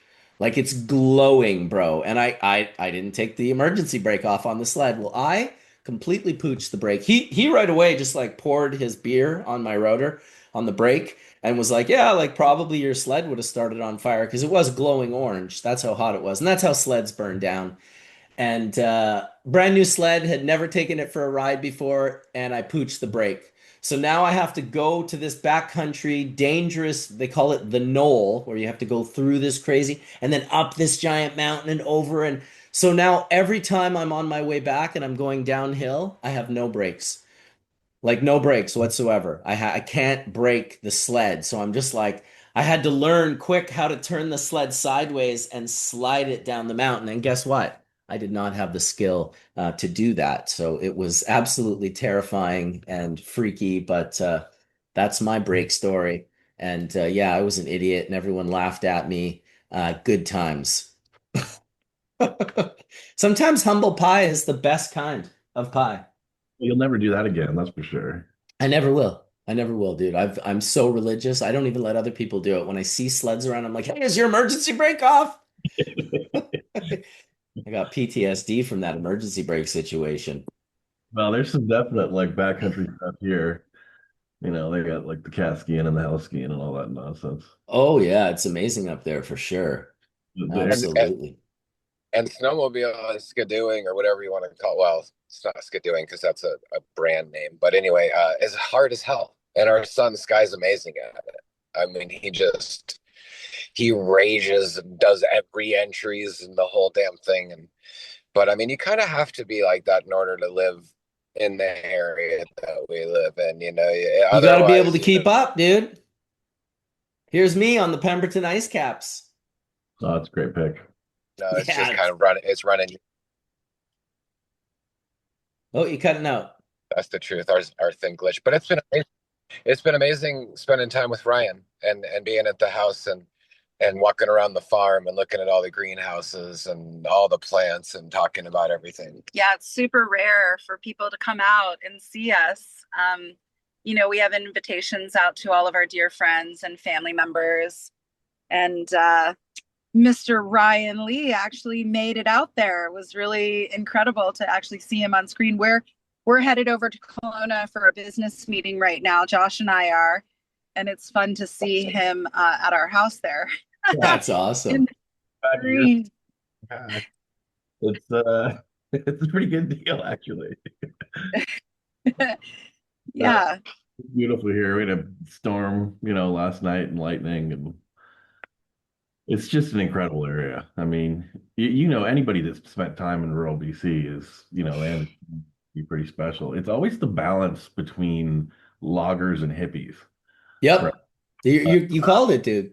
It's that constant battle, and it varies by like where you are in the province. But It's the best combination.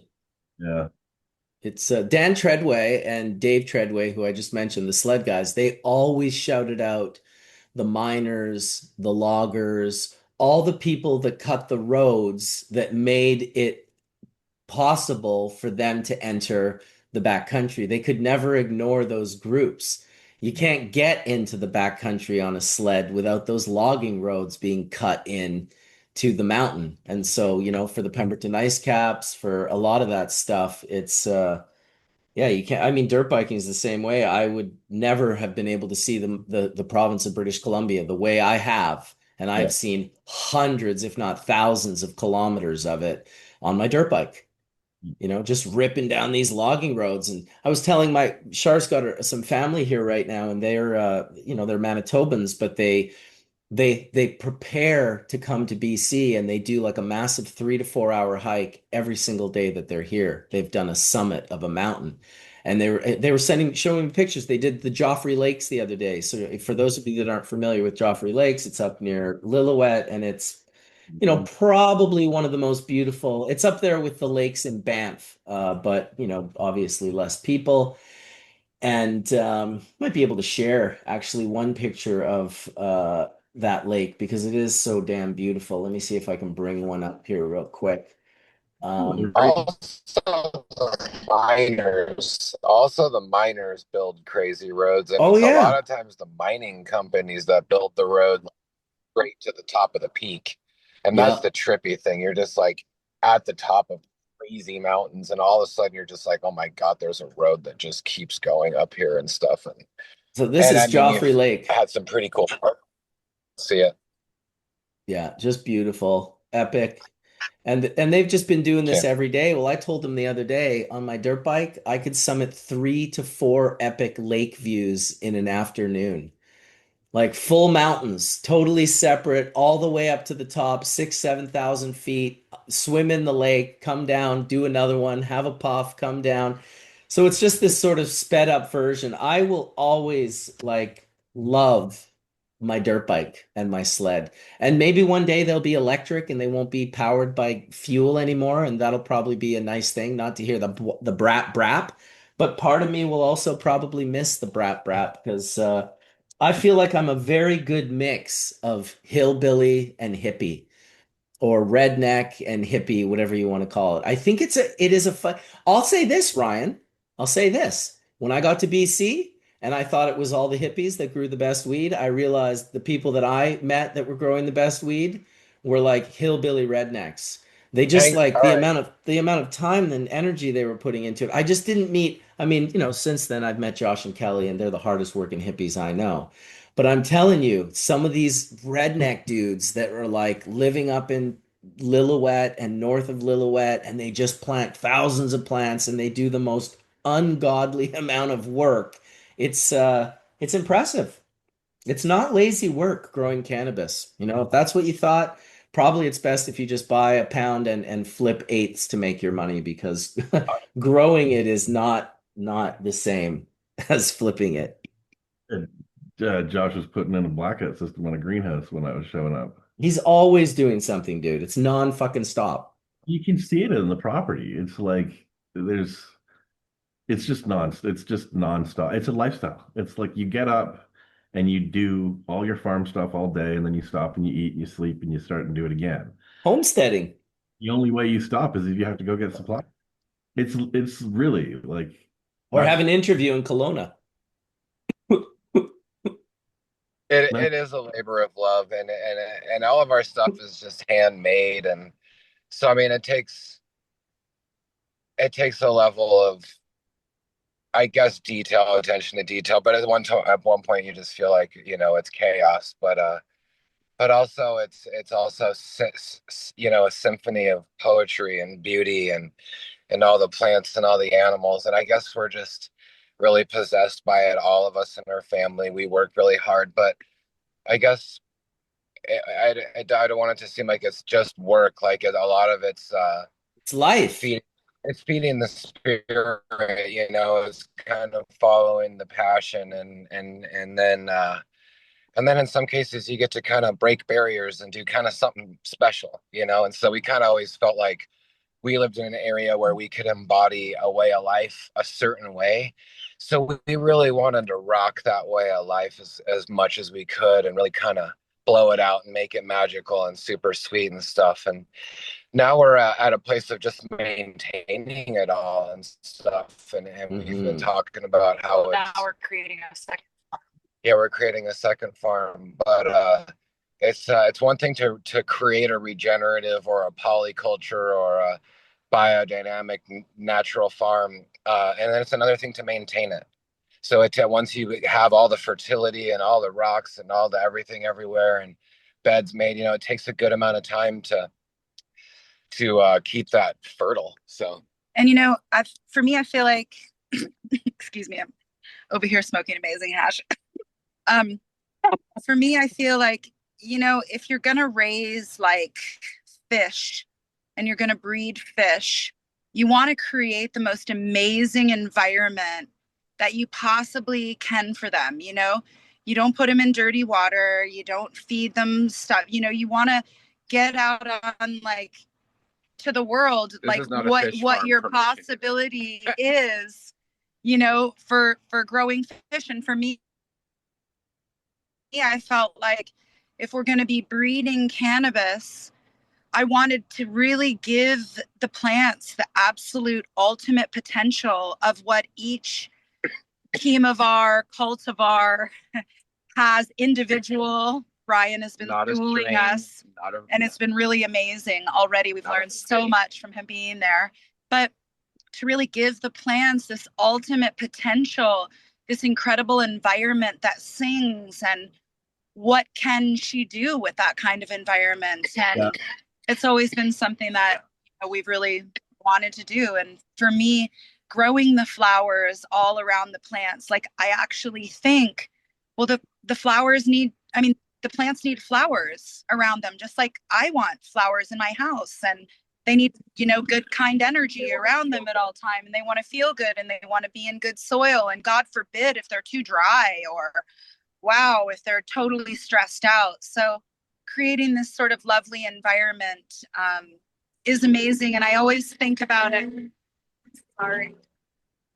The sound of British Columbia, family, right there. Got the You know, bikers going by. But it's hard for people to understand. At least it was for me. I didn't get it until I saw it. Like you can't. It's such an immersive whole systems approach where everything's living and integrated, it's hard to imagine when you come from conventional ag like I do. Um, because it looks like insanity chaos. But you on a first glance, right? But when you get in and you start working with the plants and you see how it's all working together, and then Josh is explaining to me all the system of how they start pulling certain plants out at certain times, and you're freeing up space within the canopy as the plants are kind of growing into their flowering cycle, and that they don't water for the last 2 months. Right? Like all these really just crazy like just things that seem so insane from a conventional agricultural standpoint. But it all works and it ends up producing this, it's very different.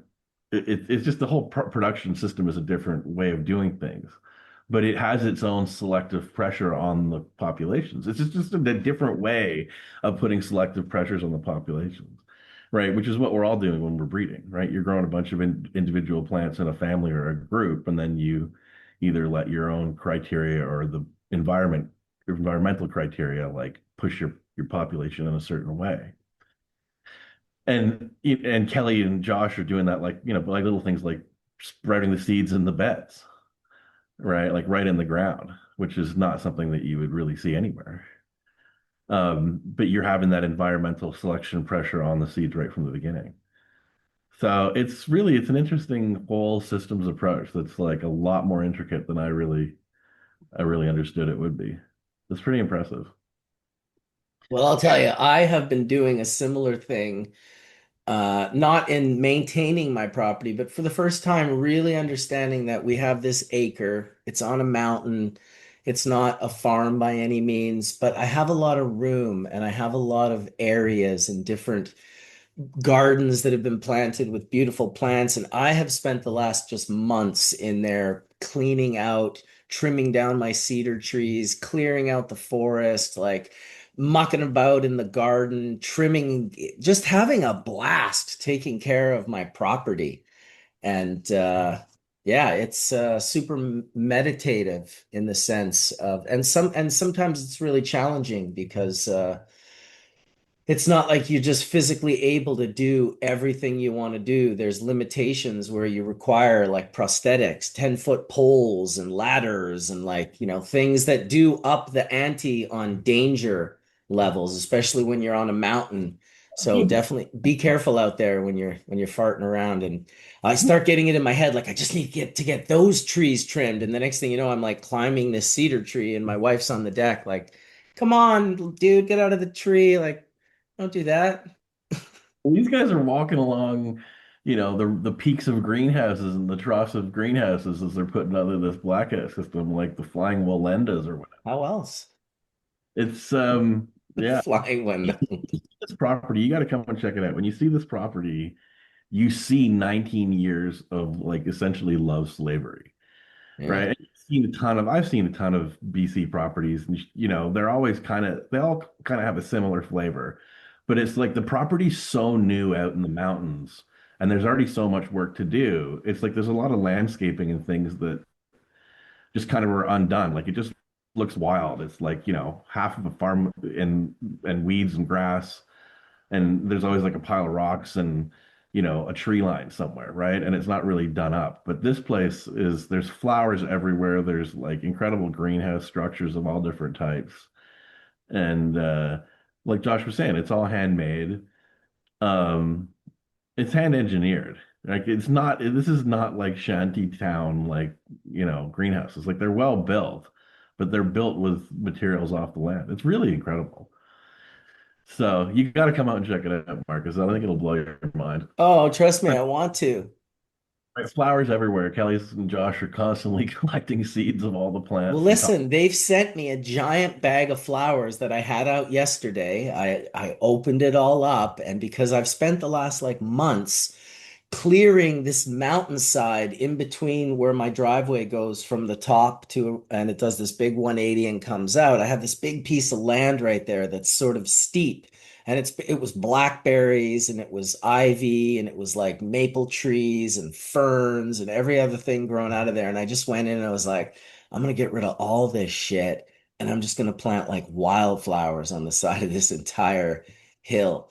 So that's kind of what I'm in the process of doing right now. Yeah. It makes a big, Fame. like you see all these, because like you're saying, the whole province has been turned into like a big logging farm, really, is what it is, right? And Right. they just cut down massive swaths. And even people are buying these properties, they come in and they log them, and then they try to sell the property. So Right. often you're buying a property that you're going to develop or you're going to put a residence on or a place on, like a summer cabin or whatever. The land's already been shaped by these guys that are coming in and ripping all the stuff of value out. Well, and I mean, I guess I realized, but didn't realize. But when I was on the island recently, my buddy who's got a bunch of properties there, we went onto one of his properties, and it was like I think a 5 acre farm, or maybe it was 20, and 5 acres was blueberry. That sounds right. I think it was a 20 acre farm, and 5 acres was blueberry. But he had cut like I want to say less than an acre and got $500,000 for that wood. And he needed to cut it. It was like it needed to be a farm. It needed to be able to have a place for chicken coops and all this other stuff. They couldn't put it in the forest. But I was just like, man, no wonder people are buying properties and just like clear cutting the property, selling the logs, and then bouncing. It's like, it's amazing how many thermometers there are out in the world that you can fire to show, look over here, there's a shitty human.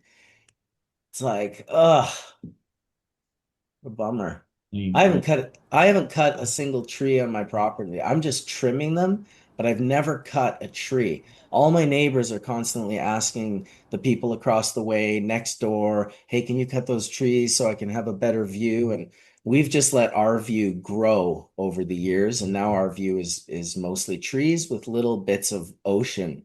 But we know the ocean's there, so we're like, well, it's right there.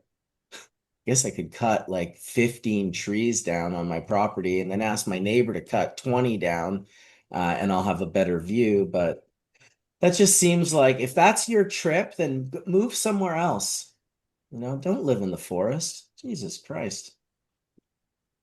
It's like, would you like me to drain the ocean out front so you can have a deeper view? You can see the bottom 700 feet down. It's always been wild to me to have so much scrutiny as a farmer on what you're doing on your land, what kind of taxes, what fertilizers, whatever it is.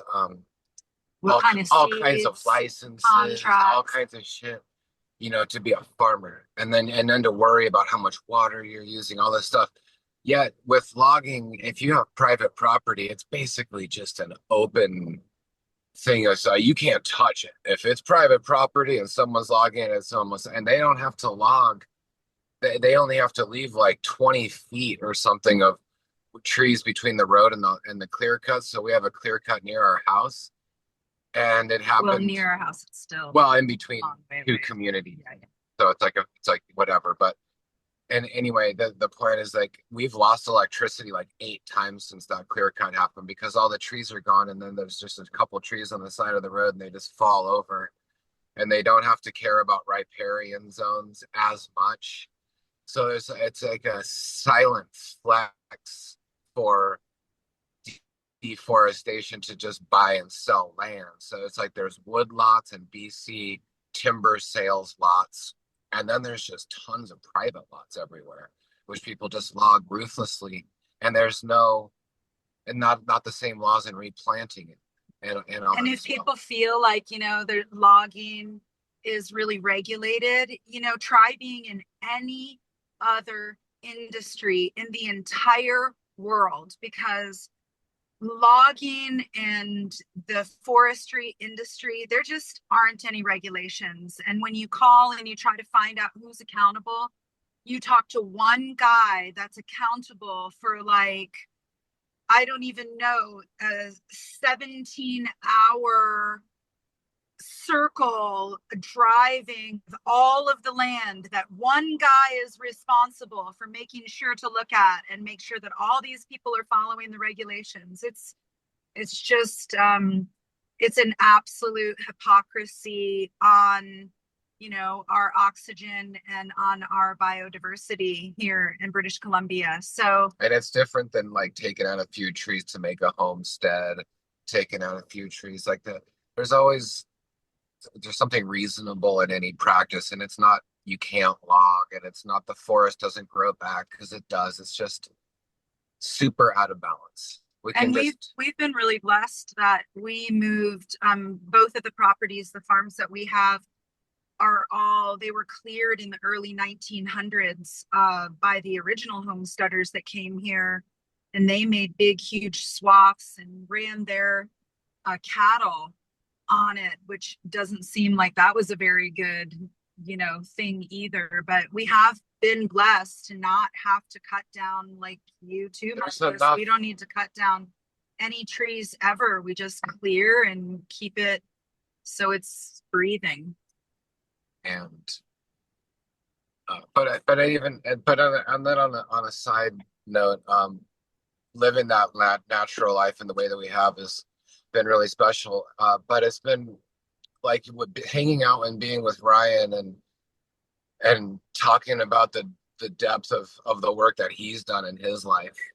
You know what I mean? It's kind of makes you realize like, wow, like doesn't matter how much you know about something, like there's this whole other spectrum of learning. So like we're super excited to continue this path of friendship, and sharing and learning, from Ryan on so many levels. It's not just breeding and molecular, there's a lot of life similarities that we're sharing, and it's been really special for us and elevating our experience, just being around people like Ryan or anyone on the show or even in the audience. So we really appreciate that. And I wanted to say something to that just really briefly. Anybody who's watching, or even all of you who are on, I feel like I work with a lot of people, and I'm doing, a lot of meditation on, the ethos and on humanity right now, and realizing that there's an incredible sense of loneliness.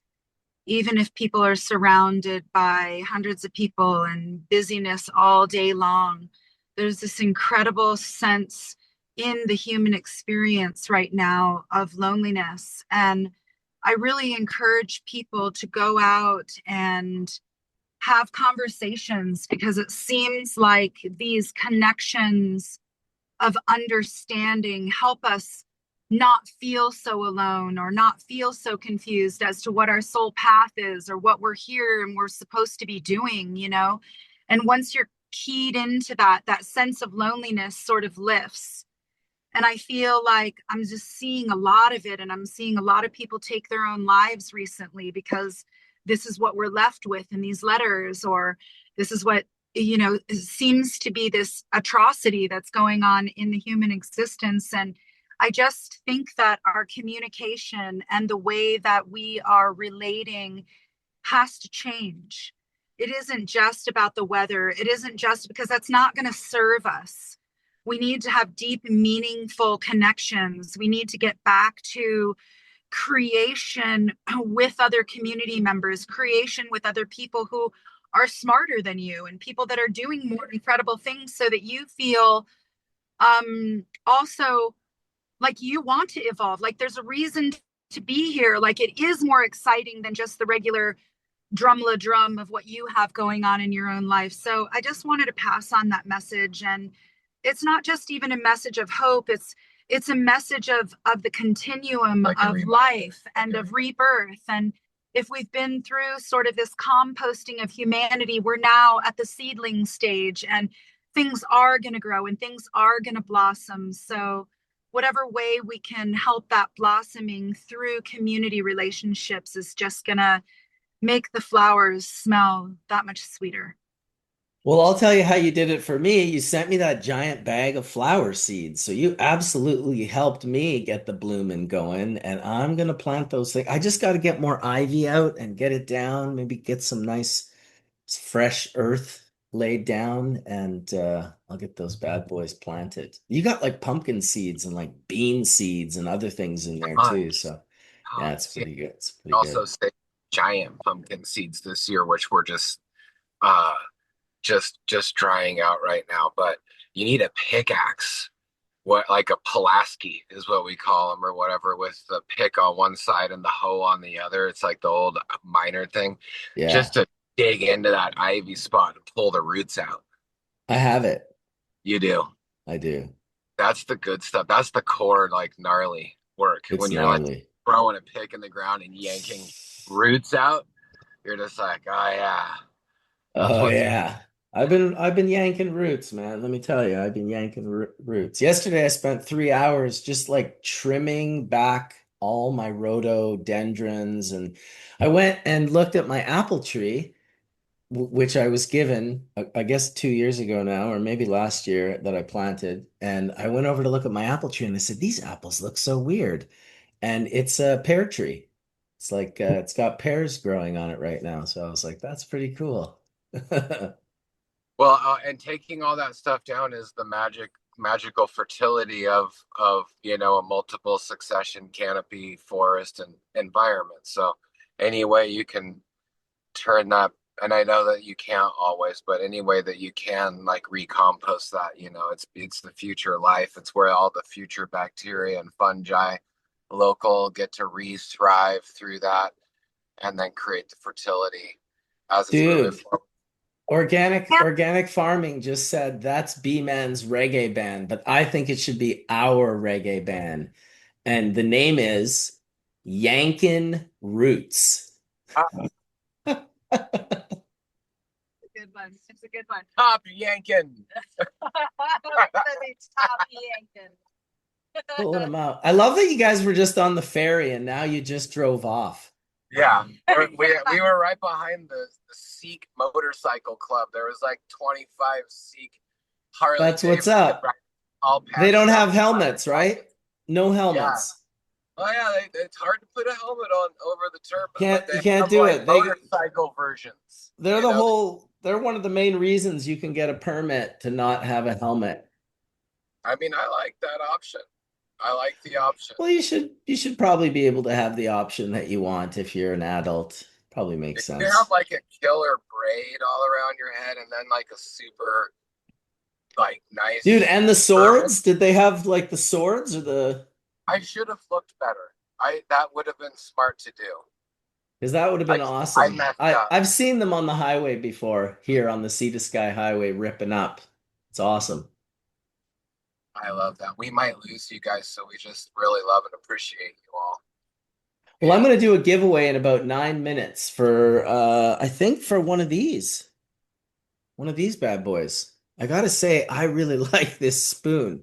It's a big ass spoon. And the press club is giving another one away. So shout out to those guys at the press club. There it is. Back in the day, I would just use any old spoon, but I'm telling you, if I opened your drawer and you had this spoon, I would have given you a high five for sure. I've used every spoon, every bad spoon, there's been some decent ones, there's been some good ones, but to have a nice sharp edge for scooping off the screen and a big massive spoon, this is very cool. Even for a commercial producer, but definitely for the home user. The home user. So yeah, we'll give one of those away in about 8 minutes. So remember, all you have to do to enter is type. That's it. Just type into the chat and you'll be entered. I'll extend that to 15. No, 10 minutes is good because we're going to do it in 10 minutes. Looks like there are, well, I guess I have to push done. There we go. We just started 8 entries. Should I just do it after 8 entries? Oh, It's so I fun to be part of this will with all these little things. Like say Josh. Um, You're cutting out, Lottie. can you hear me? Now I can. Absolutely. Okay. I was gonna say Ryan's an amazing guitar player. Yeah, dude. And Listen, so I knew fun- Ryan so when he fun. had long curly hair and played guitar. So don't be telling me about Ryan's guitar playing. Well, I mean, with Mike, with Mark and Ryan and Colin on the keyboards, and maybe me on the drums, we could maybe we don't know, but Best Friend Farms plays the bass. We're not sure yet. Like there could be a Hash Church Top Yankin band coming to a town near you. Is all I'm gonna say. Then that means I have to sing. You know what I'm saying, Marcus? Like you got the MC work on lock. So I'm sure you can put out some melodies. We're looking to you for that. We need the bass All player. right. Who's the bass player? We'll find one really Yeah. soon here. Now that we're talking about it. Putting the message out into the ether, the Hash Church ether. Bring us a bass player. Yeah, Yankin Roots needs a bass player. Who's gonna hold the roots of the top yankin? Who's to know? Who's to know? That's awesome. All right, I got 6 minutes. There's 54 entries. I usually like to get at least close to 100 because there's almost 300 in the room right now. So I'd like to get a third of the group entered. Always do the halfway giveaway, little spoon action. It's a nice little box too. I like the picture of wet bubble hash. I don't think there's ever been a product that was sold that had a picture of exactly what bubble looks like when you pull it out of the bag. I did like that. I was like, that's a nice touch. like Camden Fragman might be the bass player. He says, oh, and Mojave. There you go. Mojave's in the chat. He plays, of course, he plays bass. He's an incredible guitarist. Why is Mojave not in here telling us about his bass? I'm not sure. He sent me some music the other day of his, and it's really, really good. Mojave's Really? a musician, actually. Yeah, I'd play That's bass with him. He's that yeah, good for sure. awesome. Well, you guys go. You guys fucking have a band. Well, listen, if I can't sing, I'll definitely be the manager. You just take the 20%. Well, I think I'll be more reasonable than that. Probably take 10 because I know the band is going to be very successful. And mostly I'll just be there for filling bowls, delivering dabs, and probably recording content. Sounds about right. Yanking Roots and the Bass Spoons. And Kelly and a couple other ladies can do the backup I3s singing. There you go. You need that shit. That is important. Very Right. important. Kelly could front the band. The Totally. Yankin Fruit Sisters on the backups. The backups, man. Yes, man. 10:56. You got 4 minutes. There's 70 entries. Sometimes I think it's 73. I should just choose a winner. But then I think, well, if we're bumping up enough, maybe we go to 90. From 90, what do you think the number is, Ryan? The roughest, toughest Bombaclat Batmans from straight out of Canada, Yankin Roots. J5 Faux 20. Faux 20. Look at his Faux 20. PHO. Dude, the internet is too much. That's a great name. People come up with the best names. Organic farming is like, this is really snowballing fast. I think we have something here. All right, 76 entries. I think if we can get to 90, I'll click the button and we'll give this spoon away. Remember, what you got to do is, so please, and I will repeat my email again. You have to email me, and then I'm going to tell you something to type into chat, and that'll confirm with me that you are indeed the person in chat who won. So you have to email me after you win at bcbubbleman@icloud.com. I'll say it again before. Spoon in your room. Yes, exactly. Get a spoon. If you don't have a spoon, you're fucked. You need a spoon, man. Everyone needs a spoon. Best friend, you need a spoon, dude. I should have the press club just send you a spoon. I'm going to actually. They're going to send you one for sure, dude. Oh my God. You're going to get some beautiful epic photo of like some piatella melting on it or some other scoop of heaven being pulled from the bags of Let's do it. wonderfulness. Yeah. I'll send you one myself if they don't, but they're pretty awesome. That sounds sweet. Yeah, they really are pretty awesome. good folks over there, small family-owned business and doing it up. It's good to support these smaller businesses. It's a tough time since COVID. Economic disaster has struck a multitude of times to a lot of people, and a lot of businesses have closed. A lot of restaurants. Holy smokes. We just had the Salmon House is closing this week. One of my favorite restaurants. It was been open for 49 years, I think, and they're closing. So pretty shitty. Anyway, we got 92 entries. I think I'm going to hit the winner. And oh, wait, I know. Before I do that, the whole purpose of doing this is to be transparent so everyone can see and they don't have to trust me for God's sakes. Wouldn't want that. All right, we're going to choose a winner with 94 entries for the spoon, the Press Club Collection spoon. Let's do this. Bam. Emid Otter. EmidOtter. Emid Otter. You just won. So first I'm going to take a picture of that like I usually do. Plan, and then I'll close that. And then we'll see if Emid Otter, can you put my email in the chat again if you don't mind, Bingo? And then Emid Otter, who just won, would you mind sending me a quick email and then I'll tell you what to type in the chat? Oh, there it is. Yes, what? Exactly. You won the spoon, my friend. You won the spoon. Their reply was, what? It's like, what? It's like, who'd have thought 25 years ago when we made some of that first bubble, Ryan, that one day we'd be on a podcast giving away custom spoons to people to make hash? When you were showing the spoon, I was just thinking that how far we've come. We've now got like specialty products like that, or those alcohol Q-tips that you gave me in Amsterdam, right? Like there's so many of these little things nowadays. I know. Yeah, it's pretty cool that people are just going and getting specialty products made to just push the ends, push the boundaries of this thing that we're doing, this cannabis thing that we're doing. That's pretty freaking cool. Oh, I think it's great. I'm definitely a fan of it as well. I love the concept. I mean, recently I had this thing sent to me. It comes like this. It's a little lantern, and basically it's a Puffco attachment.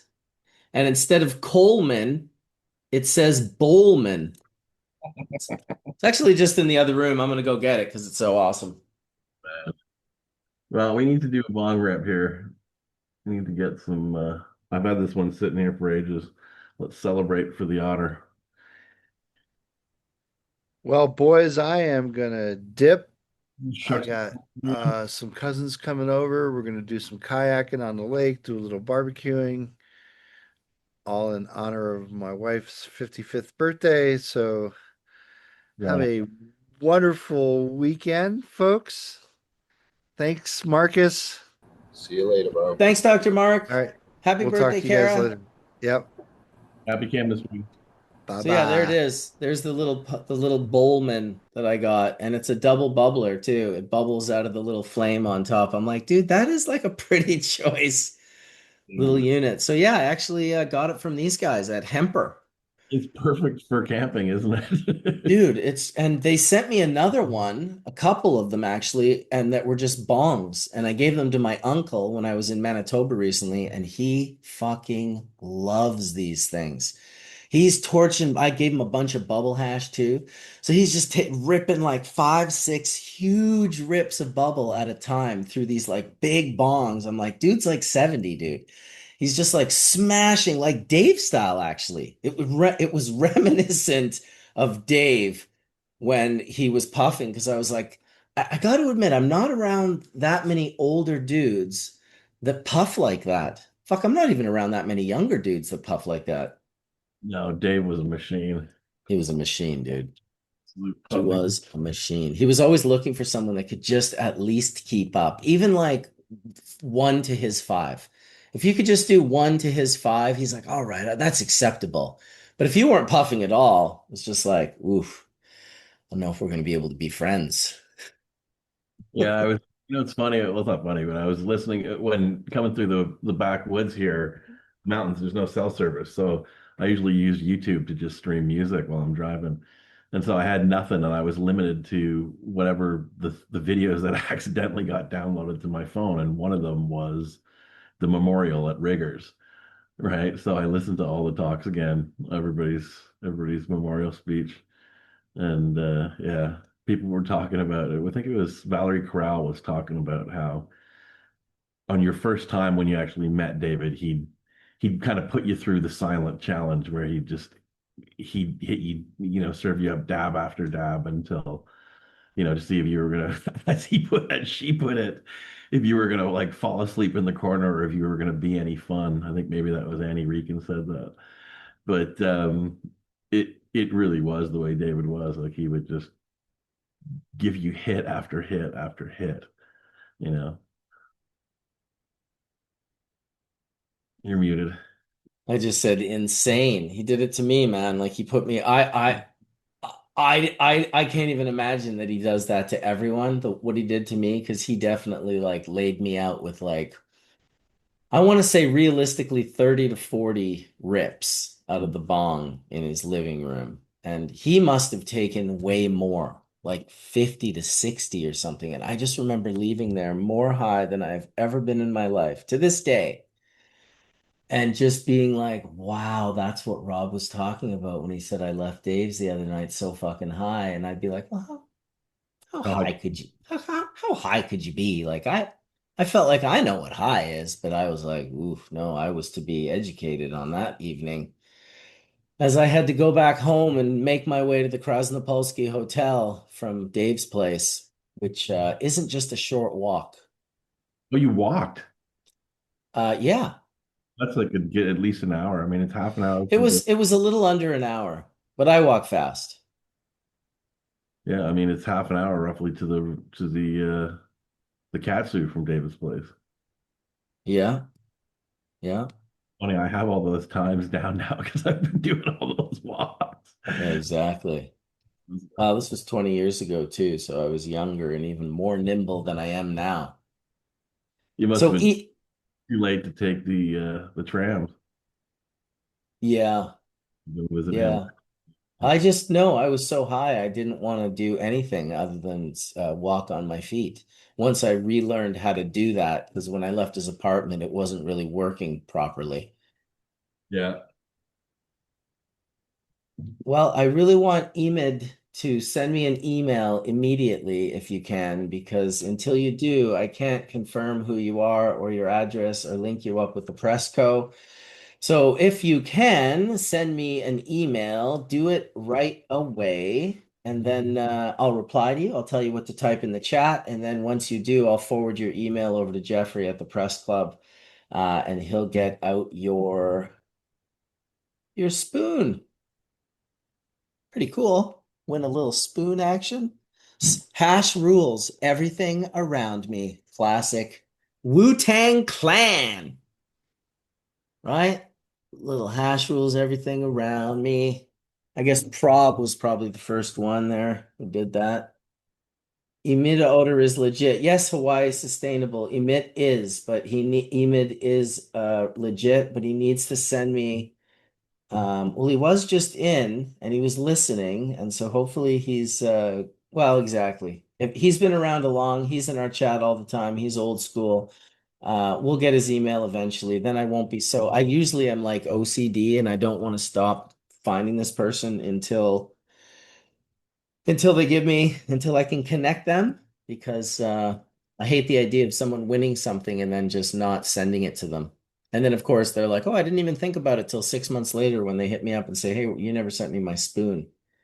"Oh, I did it on IG." "Okay, well then that's fine. That's not what we spoke about, but that's okay. It's acceptable." There he is. You say.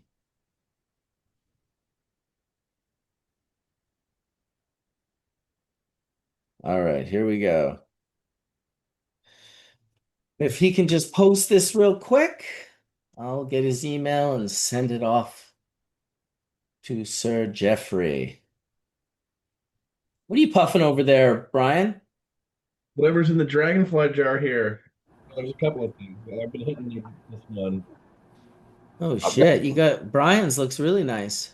yeah, this is a new one of mine I call Smooth Criminal. And it's a citrus smoothie made by my gas mask This is mama. quite nice. Sorry to Is that cut a you. Michael Jackson song? Yeah, Smooth back in the Criminal. day. Smooth Criminal. Dude, the color on that is ridiculous. It's insane. This is a first wash 90 that I went to rosin with instead of Piatella. It kind of darks up on the tannins through the Piatella. It's amazing and it smells. This one is like what we're calling like honey puke. So it's like sweet honey up front, hard to explain. Like honey berry catches you and draws you in really, really pleasant. And then it just goes to gack, like like puke on the end. A little bit raunchy, pukey. It's Damn. hard. Yeah, it's a lead in and then goes, Violations. oh wow, that's so deep and yucky in a good way. You know? Durian. It's durian fruit. A little more That's pleasant than that one. I like that stuff a lot actually, but yeah, me too. I had the Not freshest against one. it. Yeah, I had some flown in from Thailand the first time I went to Amsterdam, and it was like a total different game for Oh, durian. nice. Yeah, than what you get over here. Well, shout out to Emid Otter. He just said what I asked him to say, which was thank you to the press club. I know who he is. I'm connected to him. I'll link him up with the press club so he can get his prize. I need a spoon. Well, Game Organics, you can go to thepressclub.co and buy one of those spoons. If you need one, they got you covered. In the meantime, thank you, Press Club, for doing these giveaways and sort of kicking down to our audience. I think they really appreciate it. It's nice vibes. Thanks to Puffco as well. We gave a Puffco away. Thanks to Camden, who actually donated that Puffco. It's nice to do giveaways, and Thomas was always amazing with that. I think we gave away some lights here before. We definitely did a lot of them on his channel. I'll see if he wants to do a little giveaway again in the near future. I have a friend who's growing right now. The two Borgs that I had, I don't know if I have photos of this, but this is kind of crazy. Apparently, there's some really good videos as well. I haven't seen them, but I went to my friend's grow the other day. And yeah, this was it here. I guess this is probably the closest photo we'll get. And this was about a week or two ago now. But the Borgs, if you look like into the photo, the Borgs, like the plants are literally twice the height. Like these are just two different, like you can see the lights right here. These Borgs are insane. And then the other plants all the way down the room are literally at half the height and lushfulness. So apparently Thomas has taken me to some grow here in the near future where this guy's pulling almost 5 pounds per one of these fucking LED lights with under canopy. With under canopy. That under canopy can be substantial if you know what you're doing. I mean, obviously it makes sense. We know that the intensity of the light is up top and the canopy doesn't always get pierced, and you see a lot of growers just trim things super high up. It is amazing to see big, lush buds lower down in the canopy. I think I have some pictures that Thomas sent me of that as well. The buds were like, they were substantial. They were definitely like much more substantial than I have ever seen that low on the canopy. But I'll see if I have those pictures. It's hard to memorize. Oh, you want to present, Ryan? Wow, maybe share something. I don't know, it's a presentation. Well, that's sharing. It's just a paper. I just posted it in the chat. Someone sent it to me. Um, do I have permission now? Yeah, I can. Yeah, I gave you permission. Sorry. Just looking for this photo, but I don't think I'm going to find it. I've also potentially forgotten what photo I was looking for now that I'm looking through all my photos. That's awesome. On point. Yeah, it's not even. Hold on.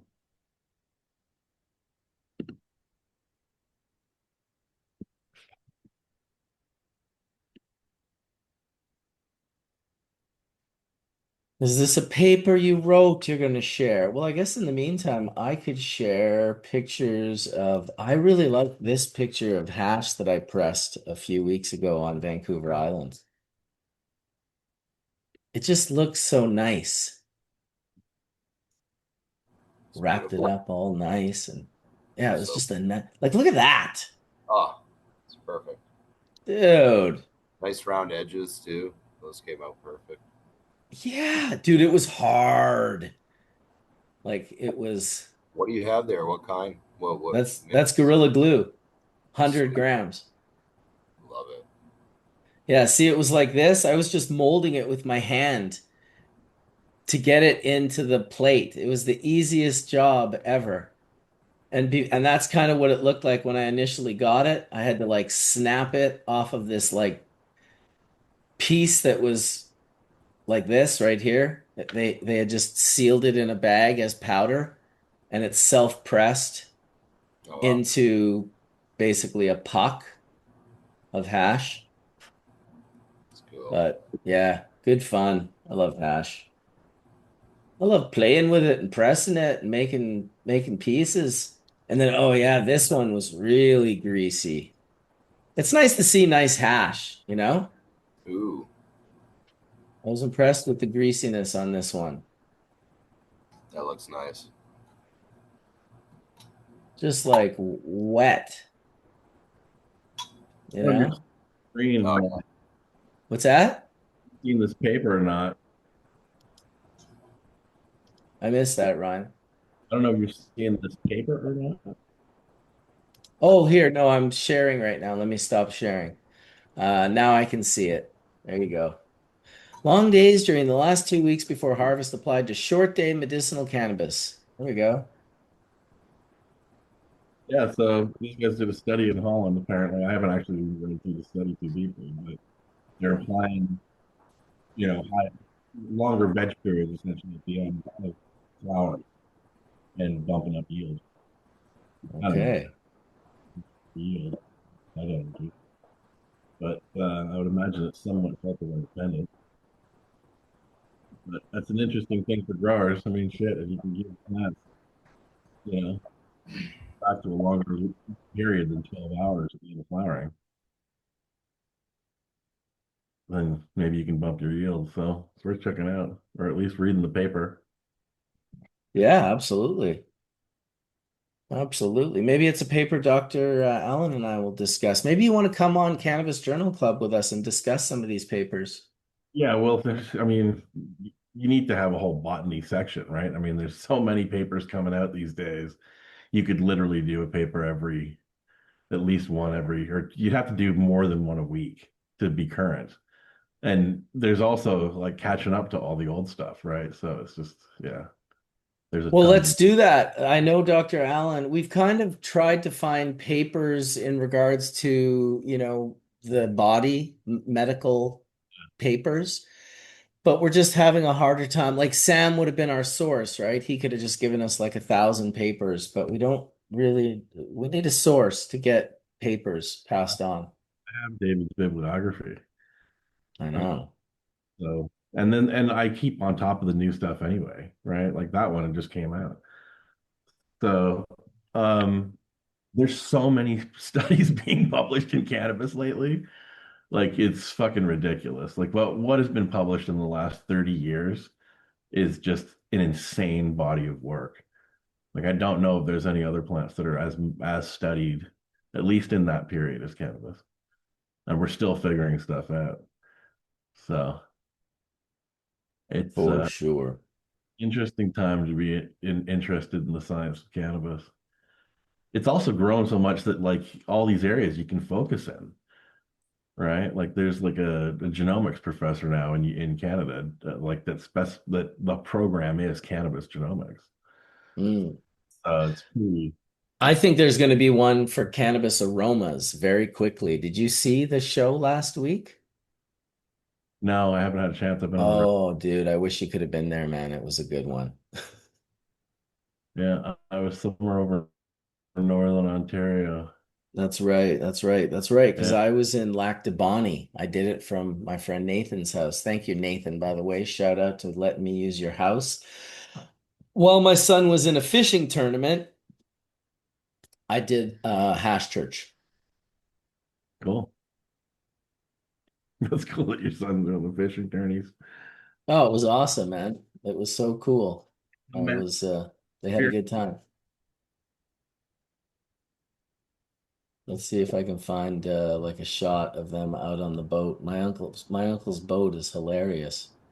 He's got it wrapped like he had his 70s van wrapped. What kind of fish? Bass tournament or trout or? It was walleye. It's a Oh, walleye cool. tournament. Yeah, we're fishing for walleye.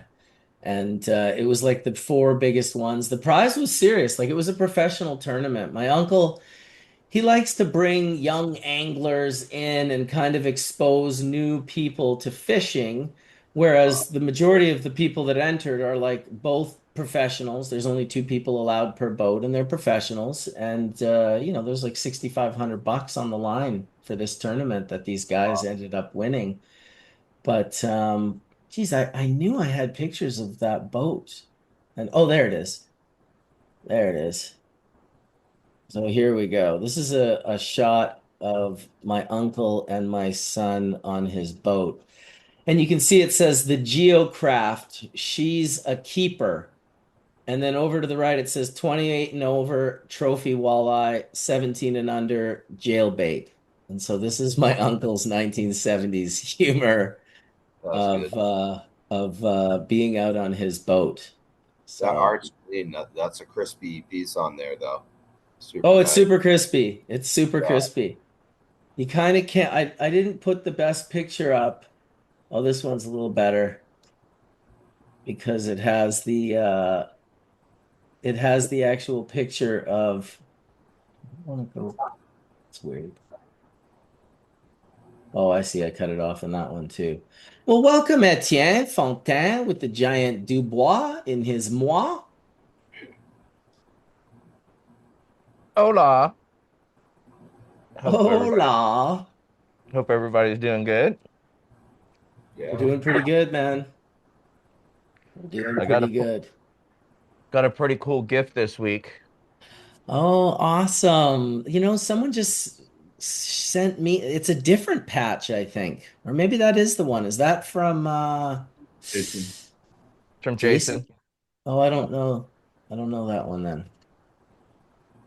There's Yeah, another this is guy for who just made patches. That's beautiful, dude. Show that again. Oh, I love that, dude. That's beautiful. I love that shit like that exists in the world. How fucking cool is that? Sam forever leaving his mark. He won't stop. He's just gonna keep going. We're gonna be like, oh my God, remember when we thought when Sam died he was gone? Holy shit.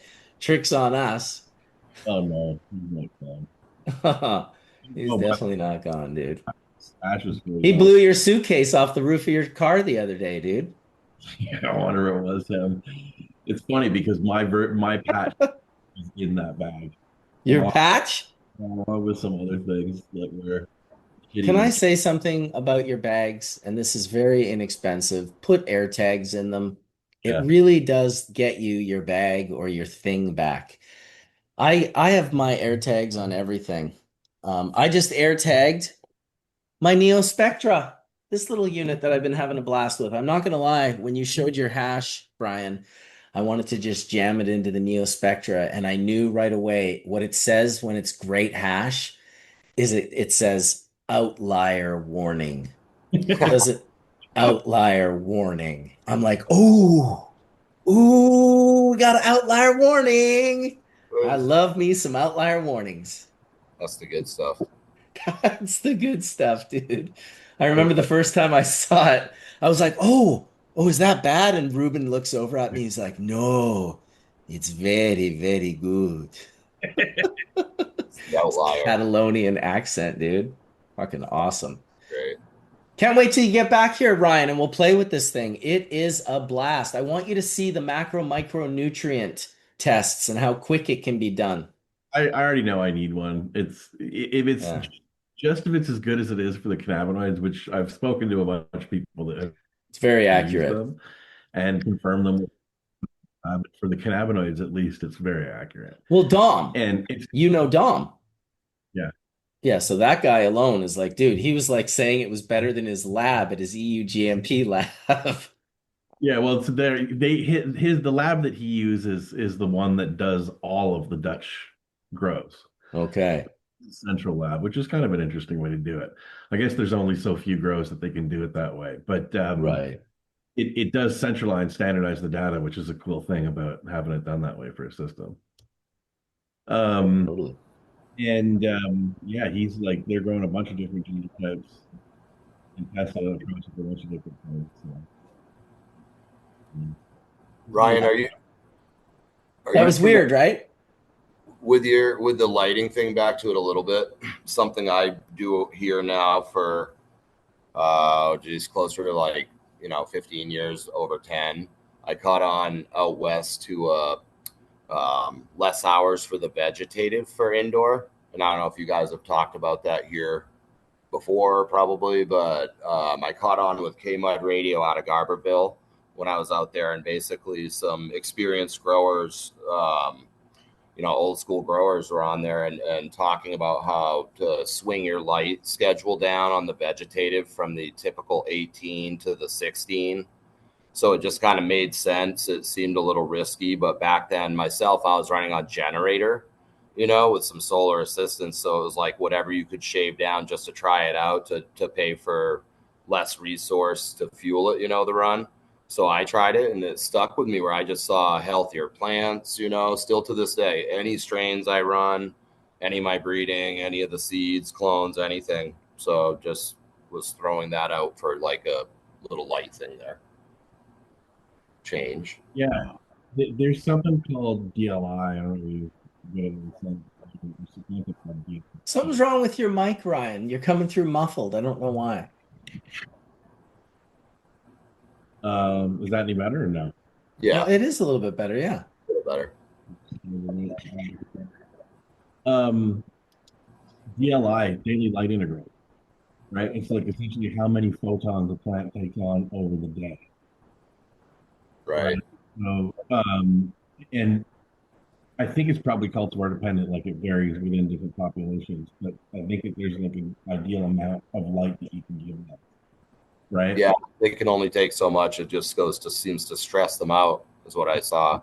Absolutely. And if you see plants, often if you see plants that have like nutrient deficiencies, if you dial the light back, you don't show it Right away. Yeah. Like, It made sense. I mean, it's like if you're matching solstice, at least around here where into Maine, this zone, even to California, you're kind of looking at right around that 16 hours of peak light around here anyway. So kind of matching what we see for the max speed of light in nature a little bit, at the peak of the year for solstice. So, yeah. in this mid band of where we live here. When I was running tarps in BC a few years ago, I would take I was always leave the tarps off the last 2 weeks anyway, just because I'm trying to. Oh yeah. So I hate to interrupt, but yeah, your mic is doing it again. I can bear it feels like it sounds like you're underwater, someone said. Go to your Zoom settings and see if your sensitivity is low. He was coming through perfect like 5 minutes ago. I think it's the internet. Josh and Kelly said maybe to go to Ryan's house, so Okay. maybe I'll log out and try from over there. Yeah, there you go. Here too. Yeah. Country internet. Country road. Gotta get Oh, on by that. the way, happy Canada Day, or do you celebrate it as Canada Week there, or how do you folks celebrate it up there? Well, I guess we celebrate it by kind of getting together. It's a weird kind of day where it's like the one day Canadians are patriotic. You see a lot of flags and like Canadian shirts and stuff. And for the most part, it's just a good vibe. And, locally here, we usually have a little event and maybe there's a little beer garden and there's kids swimming in the ocean. Unfortunately, this year, the geese have been shitting on our beach like crazy, and the water comes up and grabs it. So that right in front of the beach, the E. coli number went too high for safety for swimming. So our national bird, the Canada goose, made it so we couldn't swim on Canada Day.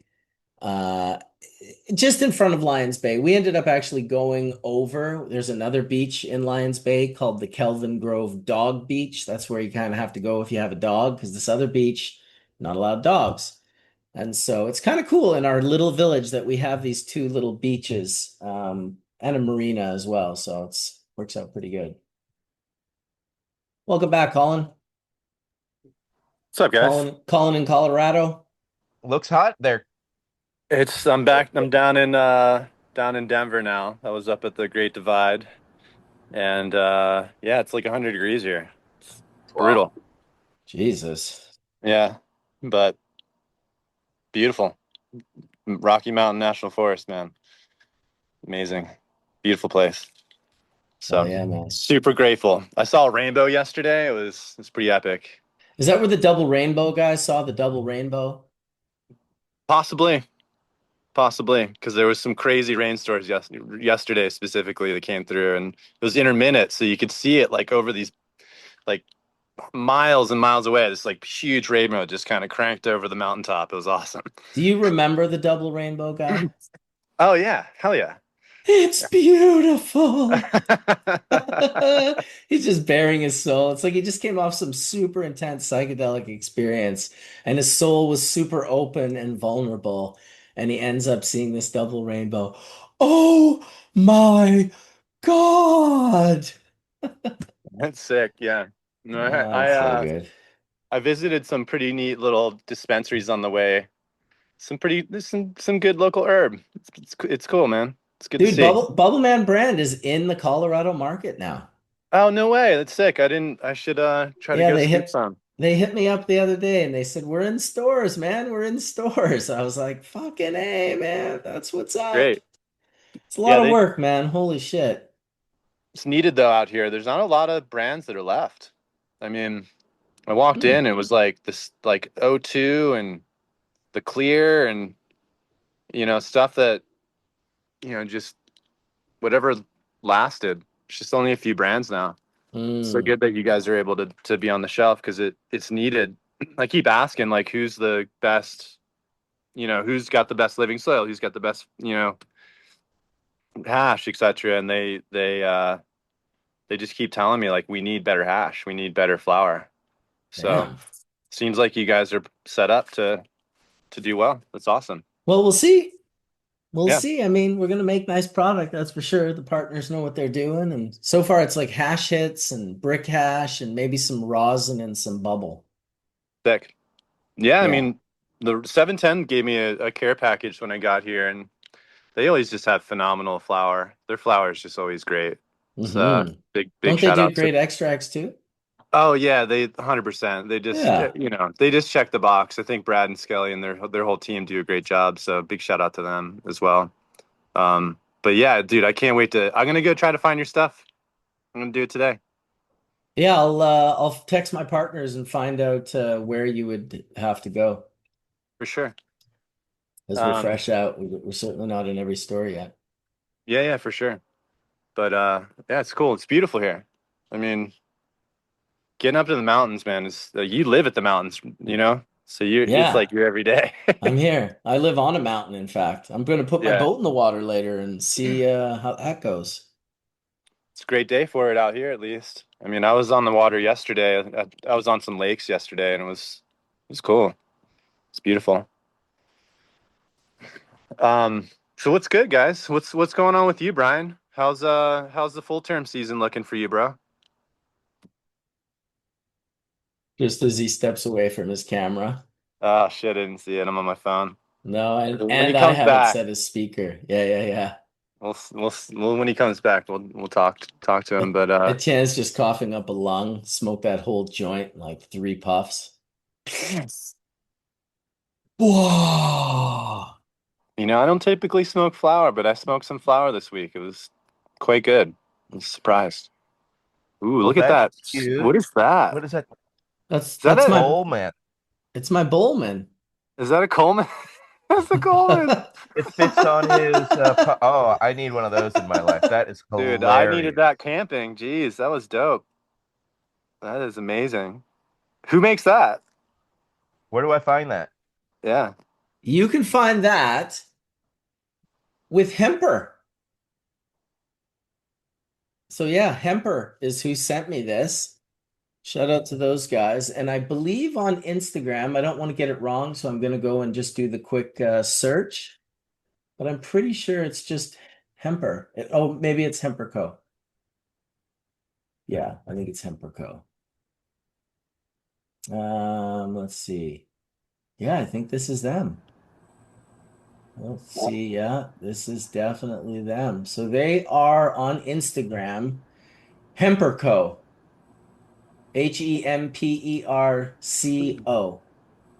Hemperco. We got 695,000 followers. Holy shit. Good for them. Yeah, they sent me this one. They sent me a couple of smaller ones that were bongs. Well, one that's big and one that's small. I gave them both to my uncle who lives in the cabin and smokes hash like a fiend. And he was just absolutely loving them. In fact, I owe it to Hemper because they were kind enough to send these out to me. I owe it to them to try and find the pictures that I took while I was there. Probably going to have to go into deleted photos because I took a couple of nice photos of those Hemper bongs at my uncle's cabin, kind of like balancing on his. Oh yeah, here we go. We're going in the right direction. We're going in the right direction. So, okay, here we go. Yeah, here's the two of them. Oh no, that's not the two of them. That's his with mine. So I'll recover that. I thought I also took pictures of just the two of them, but really cool pipes. And he absolutely loved the bong aspect. He did find that the lighter, this is how what a fiend my uncle is. He found that the lighter, he was like, I don't know, it doesn't get the hash burning because I gave him nice melty hash that that I get with melty hash, you got to be a bit patient. He was expecting to just torch it and have it all turn into smoke, and when that didn't happen, he was kind of like, "Oh, what's going on with this thing? Is it broken?" And anyway, here's no, that's the other one. So he was using a blowtorch to blaze this fucking Coleman, which made it even funnier because it was a Coleman bong that he was lighting with a propane torch. But yeah, I got so many pictures. I don't know where those came in to be. Probably after these ones on the island. Yeah, here we go. So these are the two bongs that Hemper Co. gave me as well, which were really nice. Like I have to say, I was actually impressed with the caliber of these pipes. They just cool little recycler style. And I mean, who doesn't need a Coleman? And everyone always says the same thing. They're like, "Oh, is that a Coleman?" And then you hold it closer and they go, "Coleman." It's like, yeah, it's like a little punchline that you get when you read it. So shout out to these guys for doing something cool. You know, I'm sometimes harsh on these bong companies that are mass producing, what might be construed as Chinese produced bongs, but I will say that this top is unique and cool. And I thought, you know what? I will take that and give them to my uncle and make his day. I get a lot of these companies offering me products all the time, and I say no to 99% of them. But the Lantern Peak attachment caught my attention. I was like, and I see it also caught your guys' attention. So get in touch with the Hemper boys, tell them Bubble Man sent you, and get yourself a Coleman Bowman attachment for your Puffco. Yeah, that's what's up. That is what's up. Man, I asked some really cool questions to Grok today on thiols and thiolates and just all the different properties of old, like it spit out pages and pages and pages of incredible caliber data. We are so lucky. Our kids are so lucky. And I get it that it's a double-edged sword and they're also not lucky. But they're so lucky to have information be able to pass through their little fingers at the speed that it's going to be passing through. It's absolutely insane. Like, really, quite something. And who knows, maybe some kids will go the cyborg route and get the Neuralink put in their brain. I used to be terrified of that thing and think it was like the craziest, evilest thing you could do. But now it's got all these quadriplegic people moving mouses with their minds, and it's changed their lives. Now I think he's getting deaf people to hear that haven't heard, or maybe blind people to see. Like, it's a crazy thing that you can rewire the brain with this thing. So maybe not everyone will want to go the robot cyborg pathway, but I certainly think people who are not healthy and have all their faculties available to them will certainly look at it as a blessing to be able to gain some form of access to the world when you've been shut off from it, from all of your, like ALS style, where your body just shuts down and you don't have the ability to operate your hands. Like, yes, there are some devices that can work with your eyes, but that would get sore. You'd get headaches. Like, to be able to do it from your mind is it's pretty bonkers. I didn't see that one coming when I was like 13 years old, living in the 80s.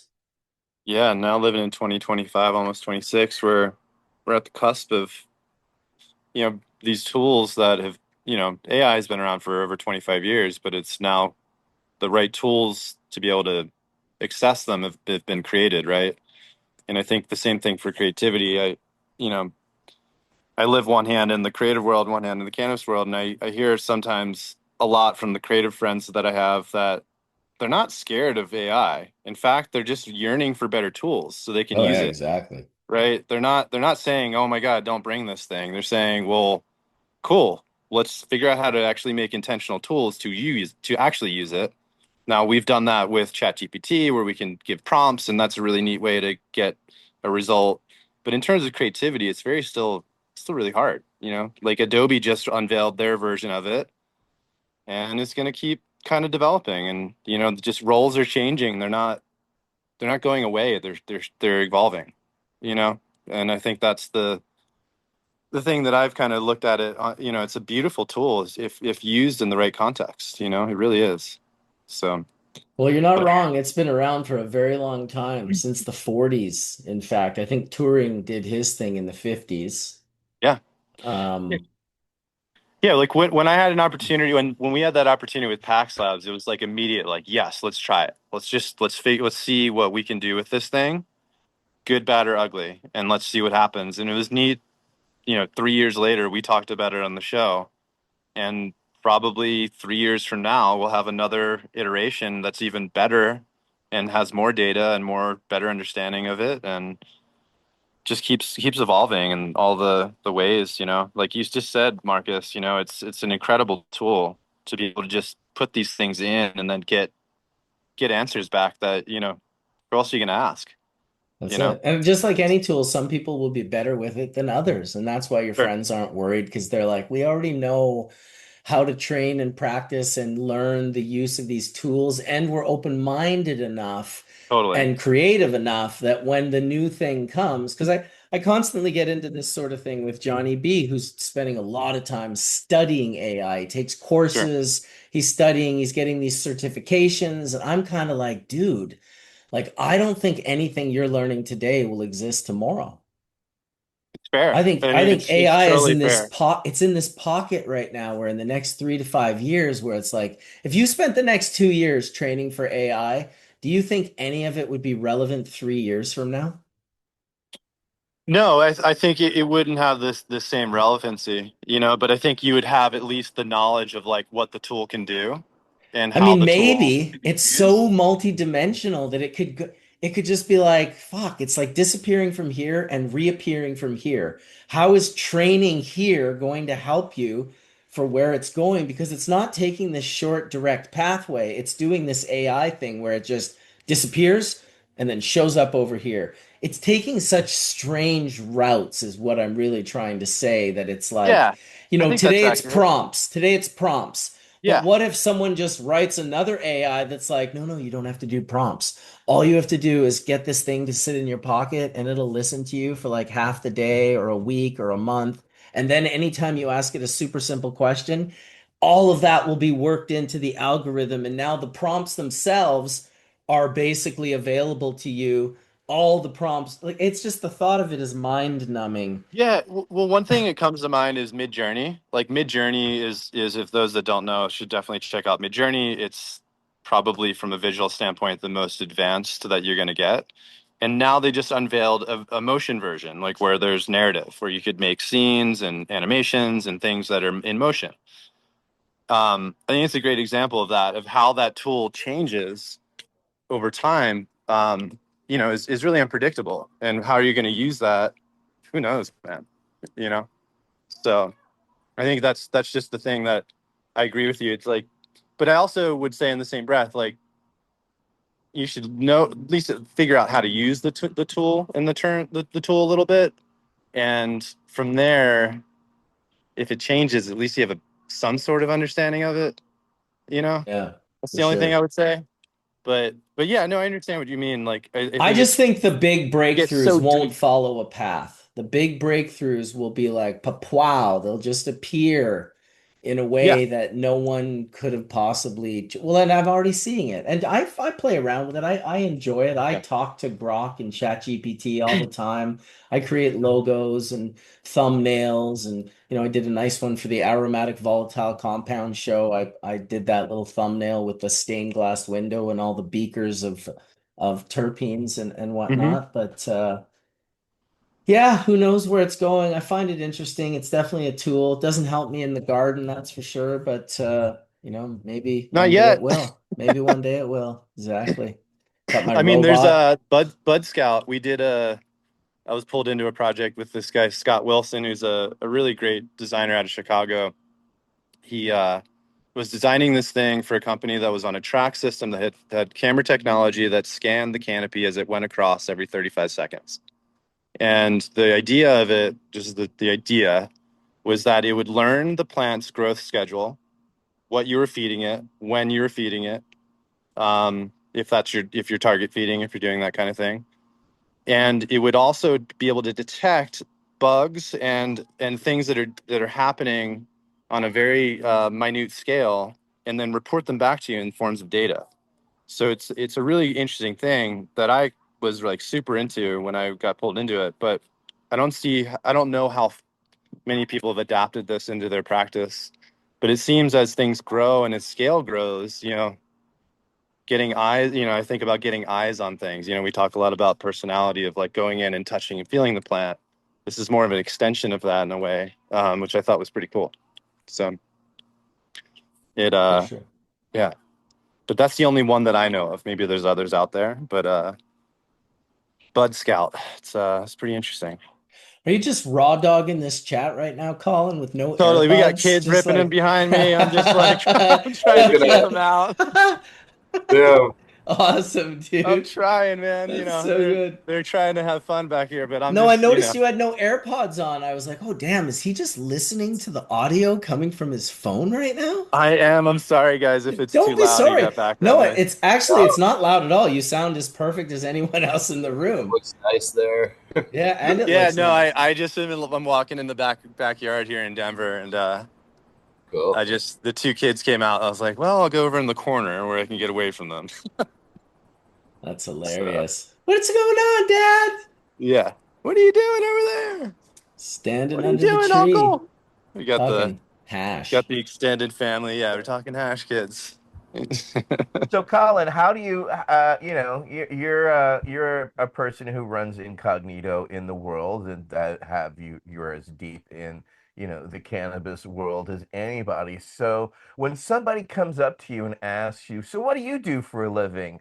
When you're dealing with kids' parents and things like that, the vanilla people, right? How do you handle that? How do I handle Besides, that? So there's two ways that I handle it. I usually say that I'm in agriculture, like immediately. Like that's the first thing I say because that's the most honest thing, right? Like that's really what we do. Like we're literally in agriculture, and I have a company that's in agriculture, and then if they want to ask more questions, we start to get into what type of agriculture, and then if you really want to know, then we get into the details of that agriculture. And we just keep talking, and I just kind of present it like what we do is um we work really hard in agriculture and bringing the best expressions of these plants to life, and then we package them and bring them to retail, and that's kind of our life essentially. And So you kind of tell them we grow the best weed that gets you the most high yeah, without saying it that way. without saying I it that way. yeah, just tell them, we are agriculture at the core, and we love to dress it up and pretend that it's all this other stuff. And we put labels and stickers on stuff to try to sell it, but at the end of the day, I think we just grow plants and we harvest them, and I think there's no difference between an apple, in my opinion. Shh. Hold on a second, we got kids coming over here. All right, we She's get like, "Did that. you say apple? I want an apple." That's I love awesome. apples. That is so cool. Her high little voice. You as well, Marcus. I mean, you're a parent, right? And you have to Oh. navigate You just those take care of it just like that. those waters of vanilla, right? So, because it could be very intimidating saying, "Oh, I'm in cannabis. I do this for a living." You know what I'm saying? Because, My I wife didn't used to want me to really do that. She was more like, just keep it on the down low. Now, as it's so legal in Canada and it's legal, like not just medical, it went beyond that. It's recreationally legal here federally. So it's really like it's kind of like although it's not very different in that sense, it's very different when you're unplugging prohibition and you're unplugging like that whole mentality. Well, it's illegal. That just gets like completely unplugged, and it's like, well, it's legal.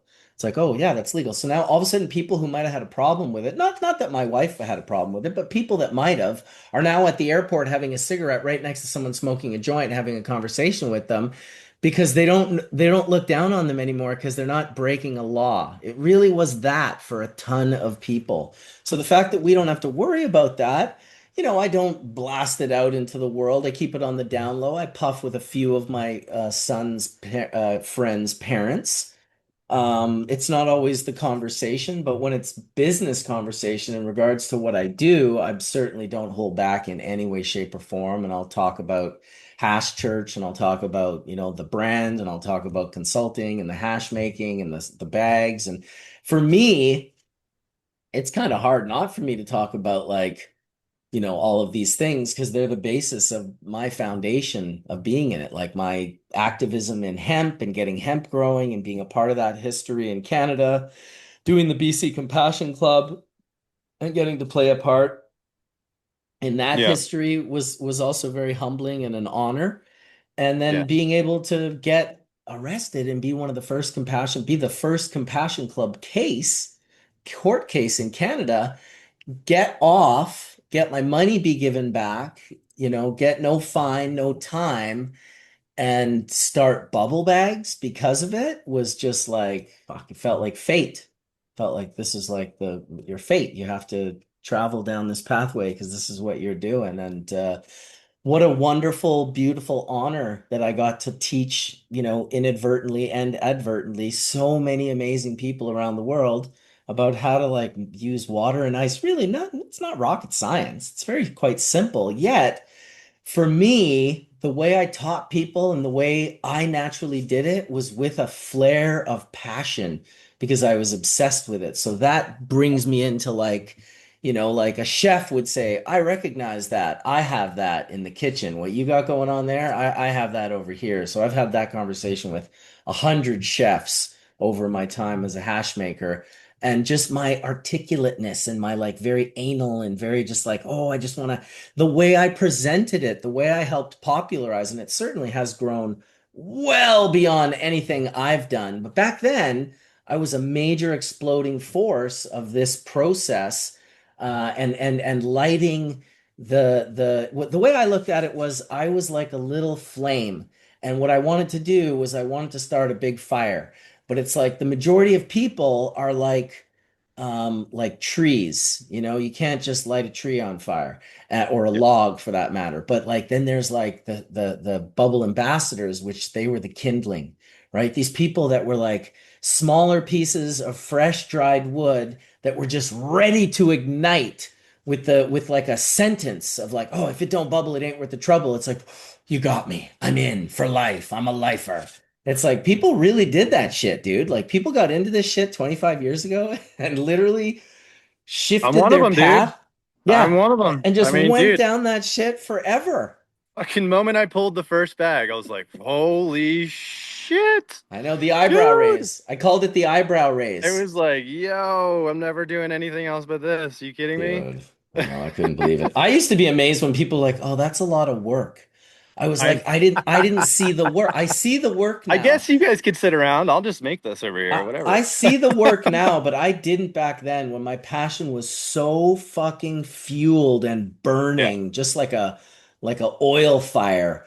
I couldn't see the labor. I was just so stoked. I make bubble for 14 hours a day and just be stoked about it. I go and my buddy's got all this weight, and I'm just like, I'll just say, I'll just stay here for the next 10 days and work for 10 to 14 hours a day making water hash. And that was without freeze dryers and coolers and chillers and all the other things that make life easier. But yeah, I just loved it. I still do.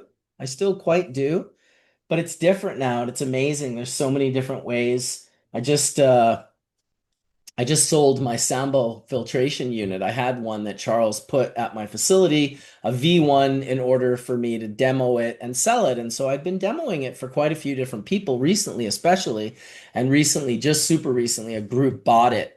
And I told them, hey, I've got a buddy who can come up and do consulting for you. I can help a little bit. I didn't run it enough that I would feel comfortable charging you consulting, but I was like, if you had water hash and you were setting that up, I would be your man. And he's like, oh, well, funny enough, we just bought all this Whistler Technologies equipment, and he had like Lab Concos and Whistler 300 and like the RO unit and he had everything and was like, I have no idea how to set this up. So I ended up not only selling the sifter, getting my friend a consulting job, but also getting myself another little consulting job for the water extraction. So it does seem like things are picking up a little bit out there in the world of equipment. I see people pulling the trigger more so on equipment. And I would say if you are looking at equipment for water hash, reach out to me. I definitely have a good knowledge base on lab out build outs for solventless extraction and accessing of equipment from a variety of companies,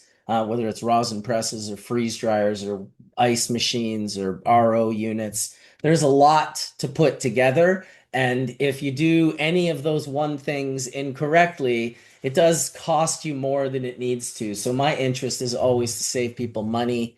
At least that's always the inclination when you go in with a proper consultant should save you 5 to 10 times what you paid them, in my opinion. Yeah, for sure. I think that's accurate. Definitely. Yeah. And it's again, like if you don't set it up right the first time, it takes more time to set it up right the second time.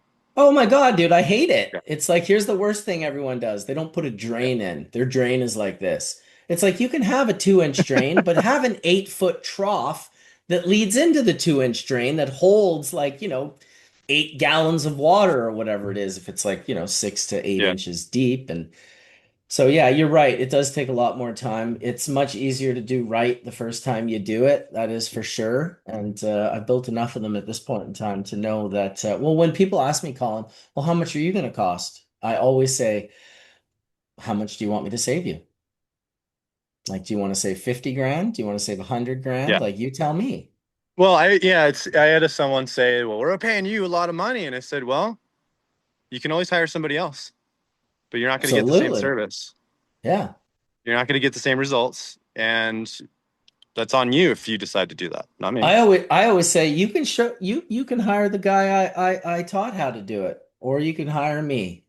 Right. 100%. That's how I do that all the time. And it's the truth. I mean, it's the same thing in the creative world. Oh, you did that really fast. Well, you're not paying for me to do it fast. You're paying for me to do it and do it well. Right. So time. Ooh-wee. Look at that fat glob. Yeah. So Brian, you were away. I was asking you how full term was going and love to hear an update on how things are going up there at the farm, bro. Hey. Nice to see you. Good to Sorry. see you too, bro. Yeah. Things are going great. I've been totally just tucked in. Thanks for asking. And just like putting all my time, almost all of it, right into the farm this year. And it's exhausting, but very rewarding.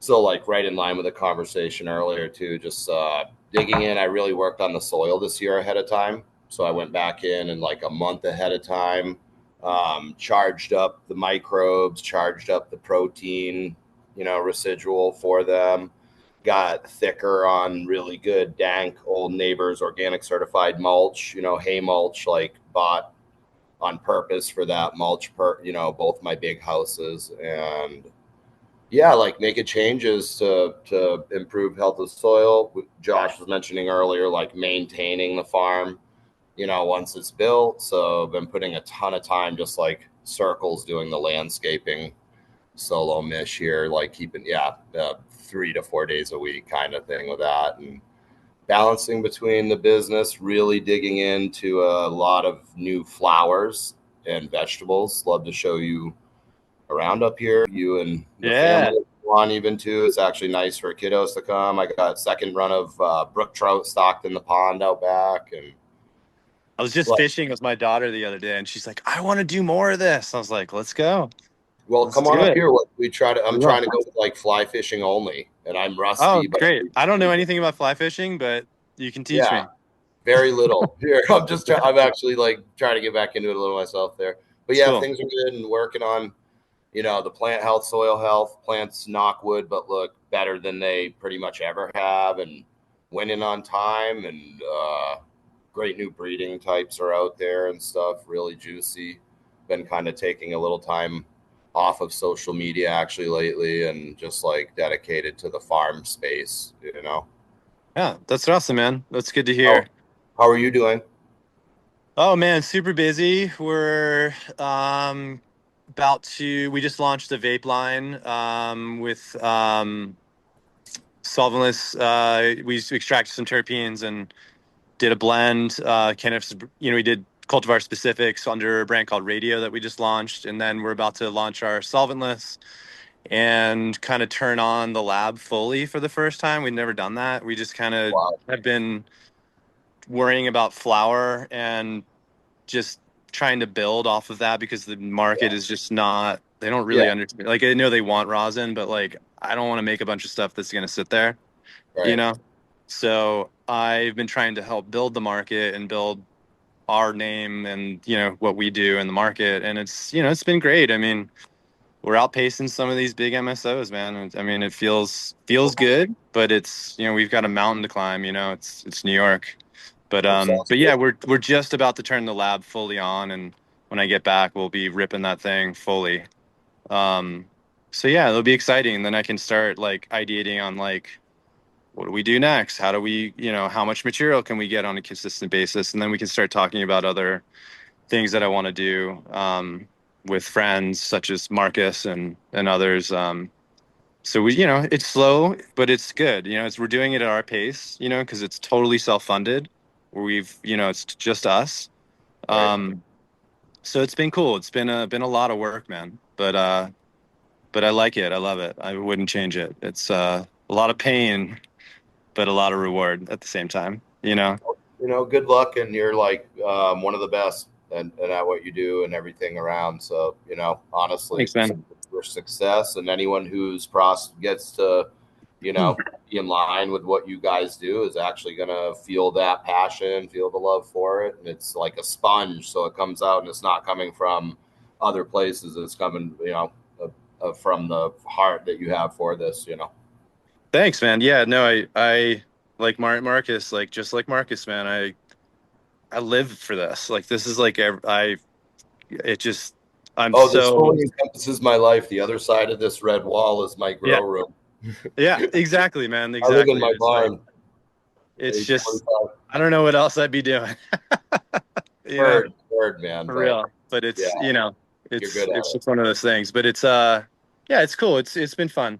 It's been a journey for sure, and keep going, But I hope to get our more square footage going for greenhouses into next year, and then that'll unlock a lot, because it's I mean, to be honest, New York just doesn't have quality. Like, I feel like I'm an outlier, I've been and then I hearing have to that. like fight. I have to fight to like be like, no, like this has 3.57% terps, guys. Like, Yeah, I have you just heard even that. seen that Yeah, before on the market? Like, did a no. medical event. I did a medical event up here, and someone that was really into the Piatella, into the gas. They had a name that was around gas, something gardens, and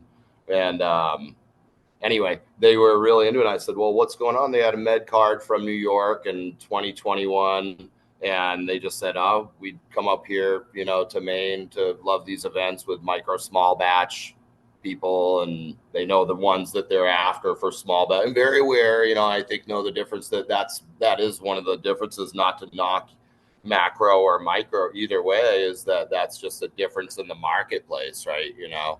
Yeah, Well, it's also a choice. I feel like people, big or small, you have the choice to do batching and you have the sure. choice to do Yeah, certain things. I mean, I think Marcus and I have both seen the biggest of the biggest grows, and we've seen greatness in the yeah. biggest and the smallest, and we've also It's like seen the choice to opposite, do right? it, choice to buy So it also, both ends. yeah, and and I would even say I've seen small grows that just don't look great. I mean, let's be Absolutely. real. Yeah. So it's there's levels to the game in every aspect of it, but I think it's just time. Everyone always asks me like, well, what do you think's going to happen? I'm like, well, people are either going to get better at agriculture or they're going to quit. And that's just the where it goes, like either you get better at what you're doing and improve and you keep going and things don't happen overnight. I always say this to everyone in our industry. Everyone thinks it's supposed to happen so fast and so methodical. And it's No. just that's not the way it works. I mean, you do make incremental, you know, headway, but it may not be in the form of like this like overnight success. You have to keep pushing it to the point, and I encourage other hash makers and young hash makers and young growers out there. You have to keep going. I think Marcus and I are great examples, and Marcus is a great example. Even he's done far more than I have, and I feel like you keep going and you keep pushing ahead because you have faith in yourself and you believe in yourself. And I encourage others to take that stance because it's very difficult. This is a very difficult in and out of the Yeah. industry. If you're even in the industry, it's Ups hard to and even downs. grow a plant, man. Yeah. So I encourage those out there to take the risks and don't beat yourself up too hard because, you know, success comes over time, and that's something you have to work towards. You don't just get it.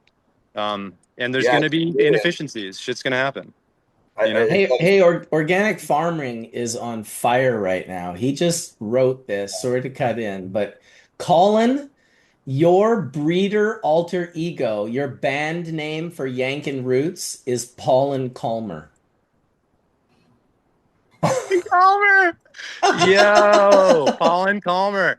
Yo, so it's funny. So my music name, That's so good, dude. my friends call me my close, not my close, but most people that know me from a musical background, they call me Calmer because that's just what they call me. So that is hilariously on point that you did that. That's fucking awesome, man. I didn't Hell yeah. say it. It was Organic Farming who said it. Who also named our band the Yankin Roots. So he said that and then he goes, Colin is also in Yankin Roots. Like he's doing a documentary in the chat or something. Hell yeah. No, That's it's fucking pretty yeah, funny. that's awesome. But yeah, I don't know. My moral of that is just like you got to keep going. You only fail if you give up. Colin, do you think there's like some of the, obviously all over the place, but New York has some of the dankest dank that I've ever had in my life over on the East Coast. So it's not to say that at all. I think there might be a chance that some of the people are either taken care of or maybe not hiding, but in the shadows.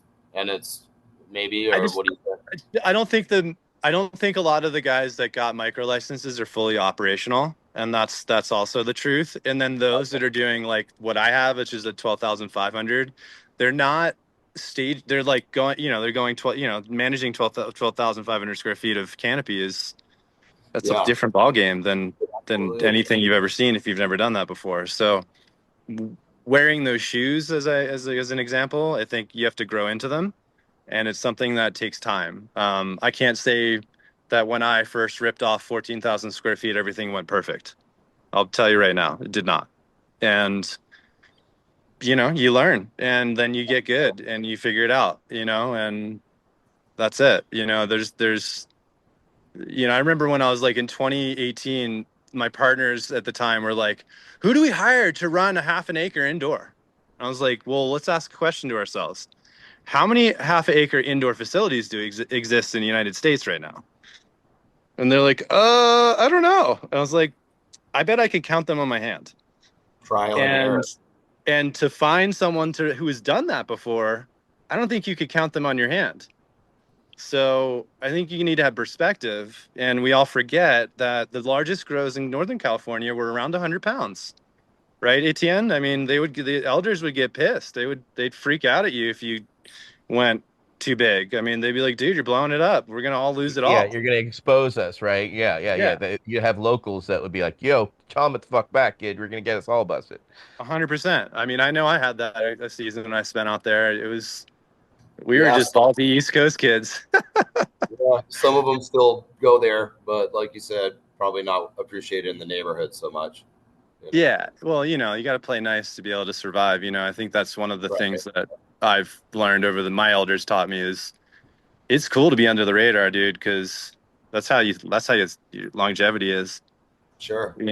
So, I think that's the other part of it is like growing large scale is difficult. And it's something you have to kind of work into and learn, and over time, and you never really stop learning. I mean, it's just even today, I learn every day. So I think it's important for people to recognize that our industry came up out of the depths of nowhere and started doing square footage that no one in their entire lives has ever done. Do they have smaller square footage, like micro? Yeah. Small? Yep. So it's 3,500 square feet for micro. Some of those are getting online, but it's just not a whole lot of herb, I mean, it's just not. It's gone immediately if it's good. Or it kind of it's tough because it either sits there, right? And if you have such small square footage, there is such a thing as too small, from just a dollars and cents thing. So that's what I'll say about New York is I think New York has amazing potential. There's so much talent in the state. I know there is. There's incredible hash makers there. There's an incredible scene that needs to be fostered and unveil itself, but it's just time, I think it really is. It's taken a lot longer than any other market I've ever seen to kind of even get its footing, and I would say the retail side of things is underwhelming for most people because of the production side. So, yeah, but I'll tell you, we have fantastic flower. Like some of the I do not smoke much flower, but this smokes so well. It smokes just beautiful. It tastes great. So yeah, but yeah, I don't know. Time. I think every market out there right now is like going through transitions, but there's still great producers, amazing talent. And I'm kind of happy the reset's happening a little bit. I think we can pull some of these people that were like, I'm out, back in once it kind of resets itself. And there's a lot of brilliant minds that put so much time and energy into our space. And, I don't like to hear that they've moved on, it's even from the science side, there's people that are like, I can't get funding to do my research, and I'm over here opening the door, saying goodbye to them all. Goodbye. No, I'm just joking. A lot of people have disappeared, man. There's no doubt about it. I will say that I'm very happy to see the parasites leave. And the Yes. people who never belonged in the first place. But the people you're talking about, the people that did belong and that put so much time and energy, they Yeah. absolutely, the ones that left, I do hope to see them make a reemergence. And it happens. I mean, I remember when Mr. Soul, the breeder guy, disappeared forever and then just popped up do. like 15 years later or something. It was like, hey, remember me? And we were like, fuck yeah, we remember you, dude. Holy shit, welcome back. Yeah.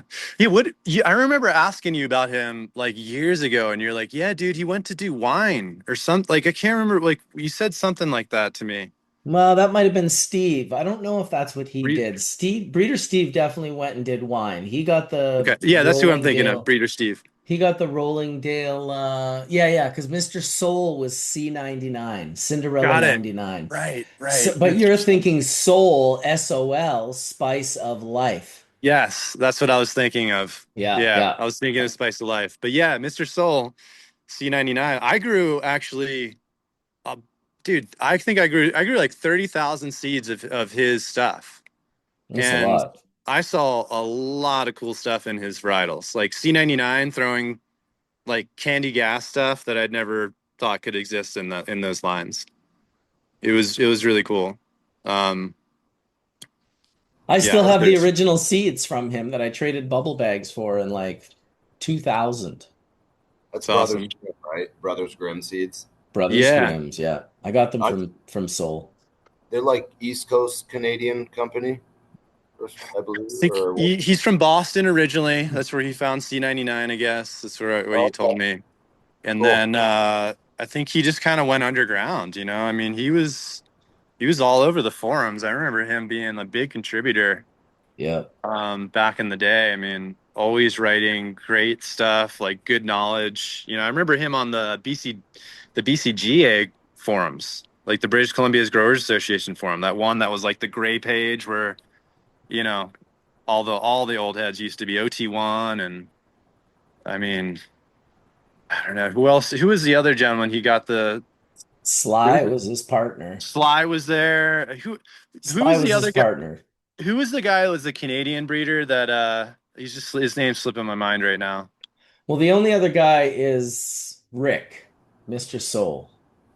No, I'm talking just from the BCGA. I think he gave Mr. Soul the seeds that he Oh, from the found Brothers C98. Grimm. Yeah. That was Duke Diamond. No, or Dude, no. No, Duke Diamonds came Oh much no, later. he did. That's right. That's right. Who That's was the right. Canadian guy that passed away? There's been so many, dude. Uh, I just can't remember his name. I'd have to go on the forum and see the handle again, and I'd Yeah, be like, yeah, "It's yeah. that guy." But anyway, he was. There's a whole crew of guys that were just like next level in my eyes at that time. Well, he So definitely had a partnership with Heaven's Stairway, the guy that ran didn't isn't that the same guy that ran Overgrow? it is, yeah. Shebang. No, That's a. Shebang just put it together. There was another guy that owned it. I thought Shebang was Shebang the took over. well, Anyway, yeah, in the early yeah, days there was another guy. He got busted up here. He got caught with like gold bars and like all sorts of crazy shit. And they took the Overgrow servers. The RCMP took the servers because of Heaven's Stairway, the seed sales. I remember that because that was when Bog. I got a message from Bog. He's like, "I'm not be able to send you seeds for months," and I was like, Right. "What is happening?" He's like, "Delete your profile." It's like I can't even access it. I know. We used to send our addresses, man, through the Jesus VMs. Christ. Oh my God. Yeah, smart days. Smart days indeed. Yeah, just hit me up. I'll be fine. It'll be fine. Send them. I Send it used to right have to like my two house. two See PO this? boxes. Well, yeah, PO boxes are one thing. That's fine, but like people sending their actual addresses, that's mental. Yeah, no, you can't do that. That was. Probably not advised. But yeah, there was a roost over there, man. It was like everybody was getting roasted because the RMCP took the servers, eh? And The then RCMP, yep, they yeah, did. yeah. And then People were that was tripping. kind of the end. Like I feel like we lost a lot of history in that moment. Like the actual like words that we all remember being spoken are no longer hard copied and able to be referenced anymore. And Right. it's interesting, man. Yeah. It's crazy. Yeah, he moved to Belgium in like 2002. So it was very soon after Overgrow went down that Mr. Soul just bounced. And then he didn't revive that seed company till 2015. And I think really it was probably Sub Cool who really helped build Mr. Soul's and Brothers Grimm's popularity. Because how popular could they have really been over the course of just 2 to 3 years of existence?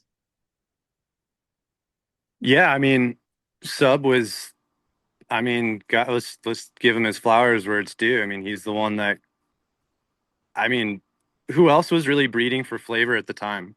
Dude, Like all I he know is was. everything he made was fire, and people would try to talk shit about him, and I'd be like, dude, that guy has fire everything. Every seed he's ever sent me was fire.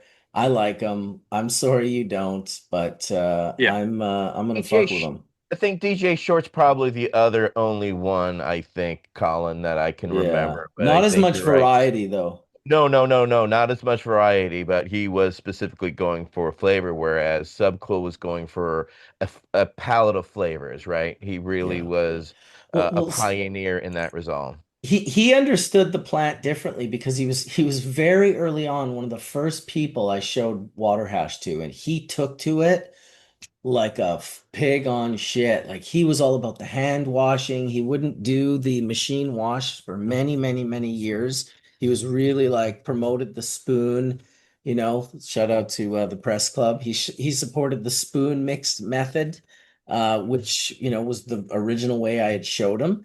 And he had gotten the 1 gallon bags like almost the day we made them, and he was running little bits of batches of his varieties, and he would basically come up with different flavor profiles that way, have an understanding of what each plant was doing, right down to the isolated and extracted and properly cured resin, and his shit always melted into a liquid. So he had that tool very early on in his breeding quiver of making hash and testing the hash, which a lot of breeders, like 99%, were absolutely not doing. And he understood that super early on. And it's crazy because I showed all of them. I was trying to show every one of them. That was the audience, but not a lot of them took. Sub took to it, and I think it was a massive advantage to him because A, he already had that olfactory and that understanding of what, like, his ability to perceive notes and aromas was Yeah. highly tuned, let's just say. And then he 100%. also had a network on how to access different flavor profiles. And then of course he was able to produce, whether he was a spectacular, whether Ryan would say Subcool followed proper breeding practices or maybe didn't. Subcool's genetics were always fire. Were always super, super tasty. Like that Quavo was such a producer of hash, like a great washer and super high quality producer. Yeah, Yeah, I always give dude. props to Sub. Yeah, I mean, dude, when he passed away, I'm not gonna lie, I went to every single seed bank and bought as many of his packs of seeds as I could. I'm not kidding. I have like probably 300 packs of his. Seriously, because of exactly what you said. It's unmistakably amazing the things you can find within his lines. Oh yeah, So, he's like, got good stuff. if you can find his pack somewhere, go buy him up Dude, he sent me because his whole collection like multiple yeah, times. He just sent dude, me. He's like, I get a pack from Sub. It's this huge box. I'm like thinking he sent me a bong or something. I'm like, what is this? He's like, open it up. Fucking crack bro, this when he box got open, out and of it's jail in whole Canada, I seed gave him fucking back Jack's cleaner. nice. Yeah, Yeah, I that was had my it. buddy. My buddy Ro took care of his place while he was in jail in Canada as well, and Dude, he had maintained his balls whole of scene. steel. Let's I just know. call it out. Dude I went know. and did large scale up in the Kootenays or somewhere. Like, Yeah, yeah, it's like awesome. it was so it was That awesome. Yeah, it was vortex was so nice. Anything that had Apollo 13 and Space Queen were amazing. Vortex was both of them. Vortex was one of my favorite varietals to grow on the East Coast outside because it would never have anything, no botrytis, no, any spot mold or anything, no powdery mildew, nothing, and it would just be the most tasty stuff ever.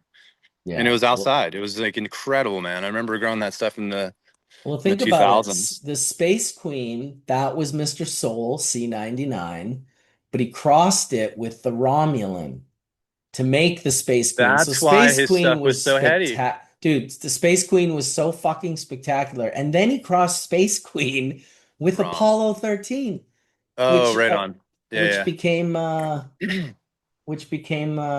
Vortex. Vortex exactly. Yeah. So Yeah, those are incredible old varietal. school bomb varieties. That C99 was so fruity and that Romulan was so piney. To cross them both, make the Space Queen. Super fruity notes, super potent, not a weak cultivar by any means.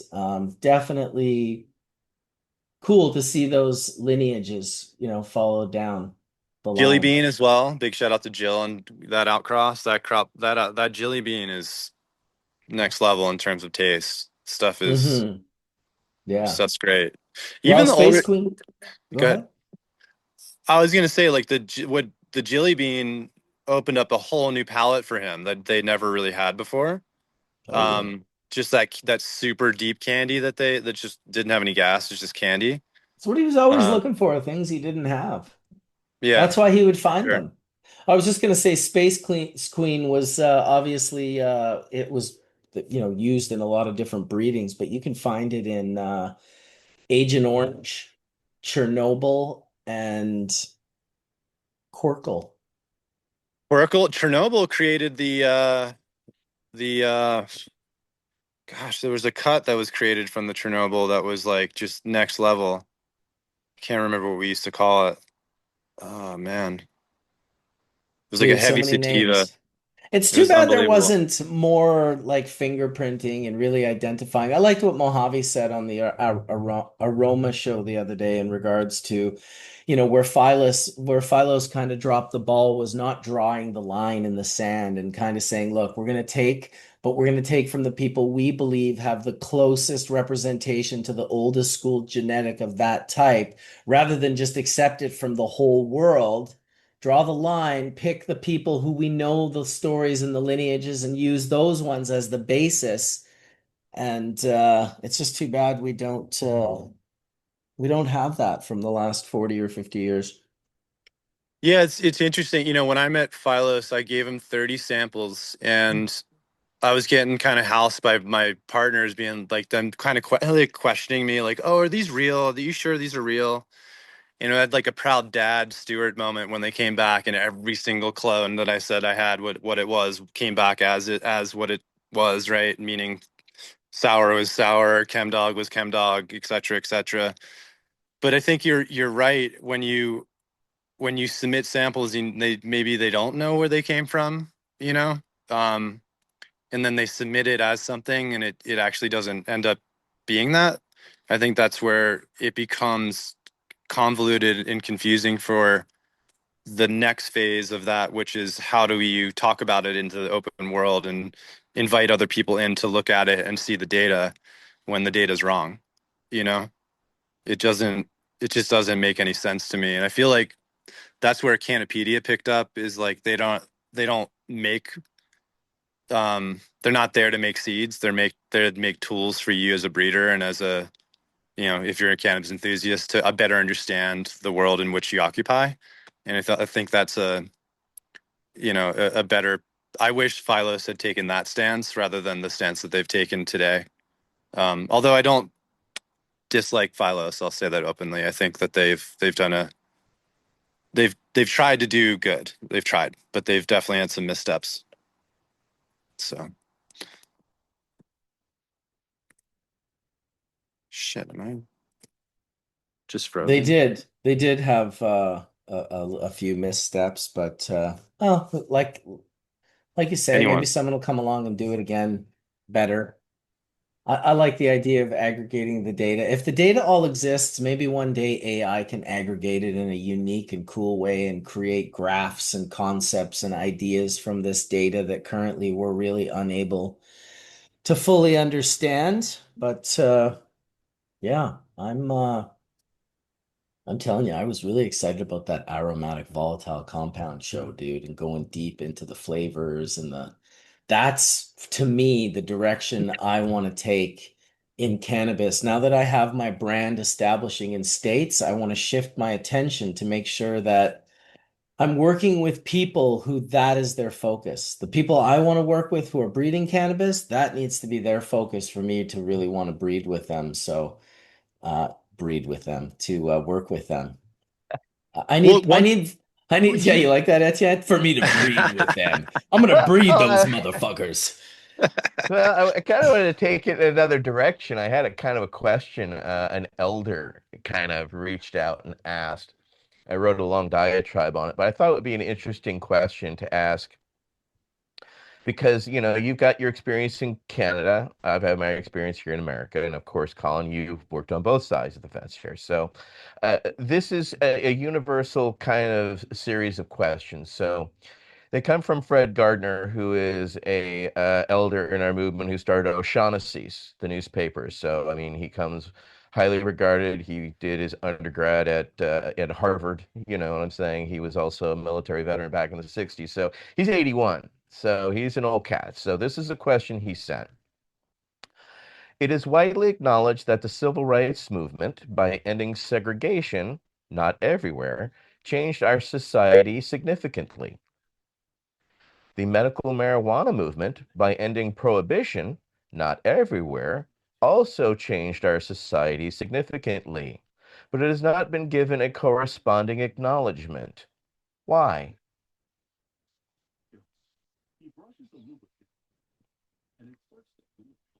Great question. I You, mean, go oh, ahead, sorry. Marcus. No, Yeah, no, I go was for it. just, is that you're asking us to answer that question for Yeah, I'm you? just kind of I'm wondering your thoughts. I sent my thoughts and ideas as well as best friend farms there, as your input too here. Why do you think, that's the case? Because, I have my ideas and thoughts, but I thought it was worth pondering as well as wondering your thoughts because of your perspective in Canada, because it was a series of court cases that got combined into one that allowed you to finally arrive at your legalization through the courts, where we don't, of course, have that here in America. We have a hodgepodge of 10th Amendment realities, each one different from the other, no two alike.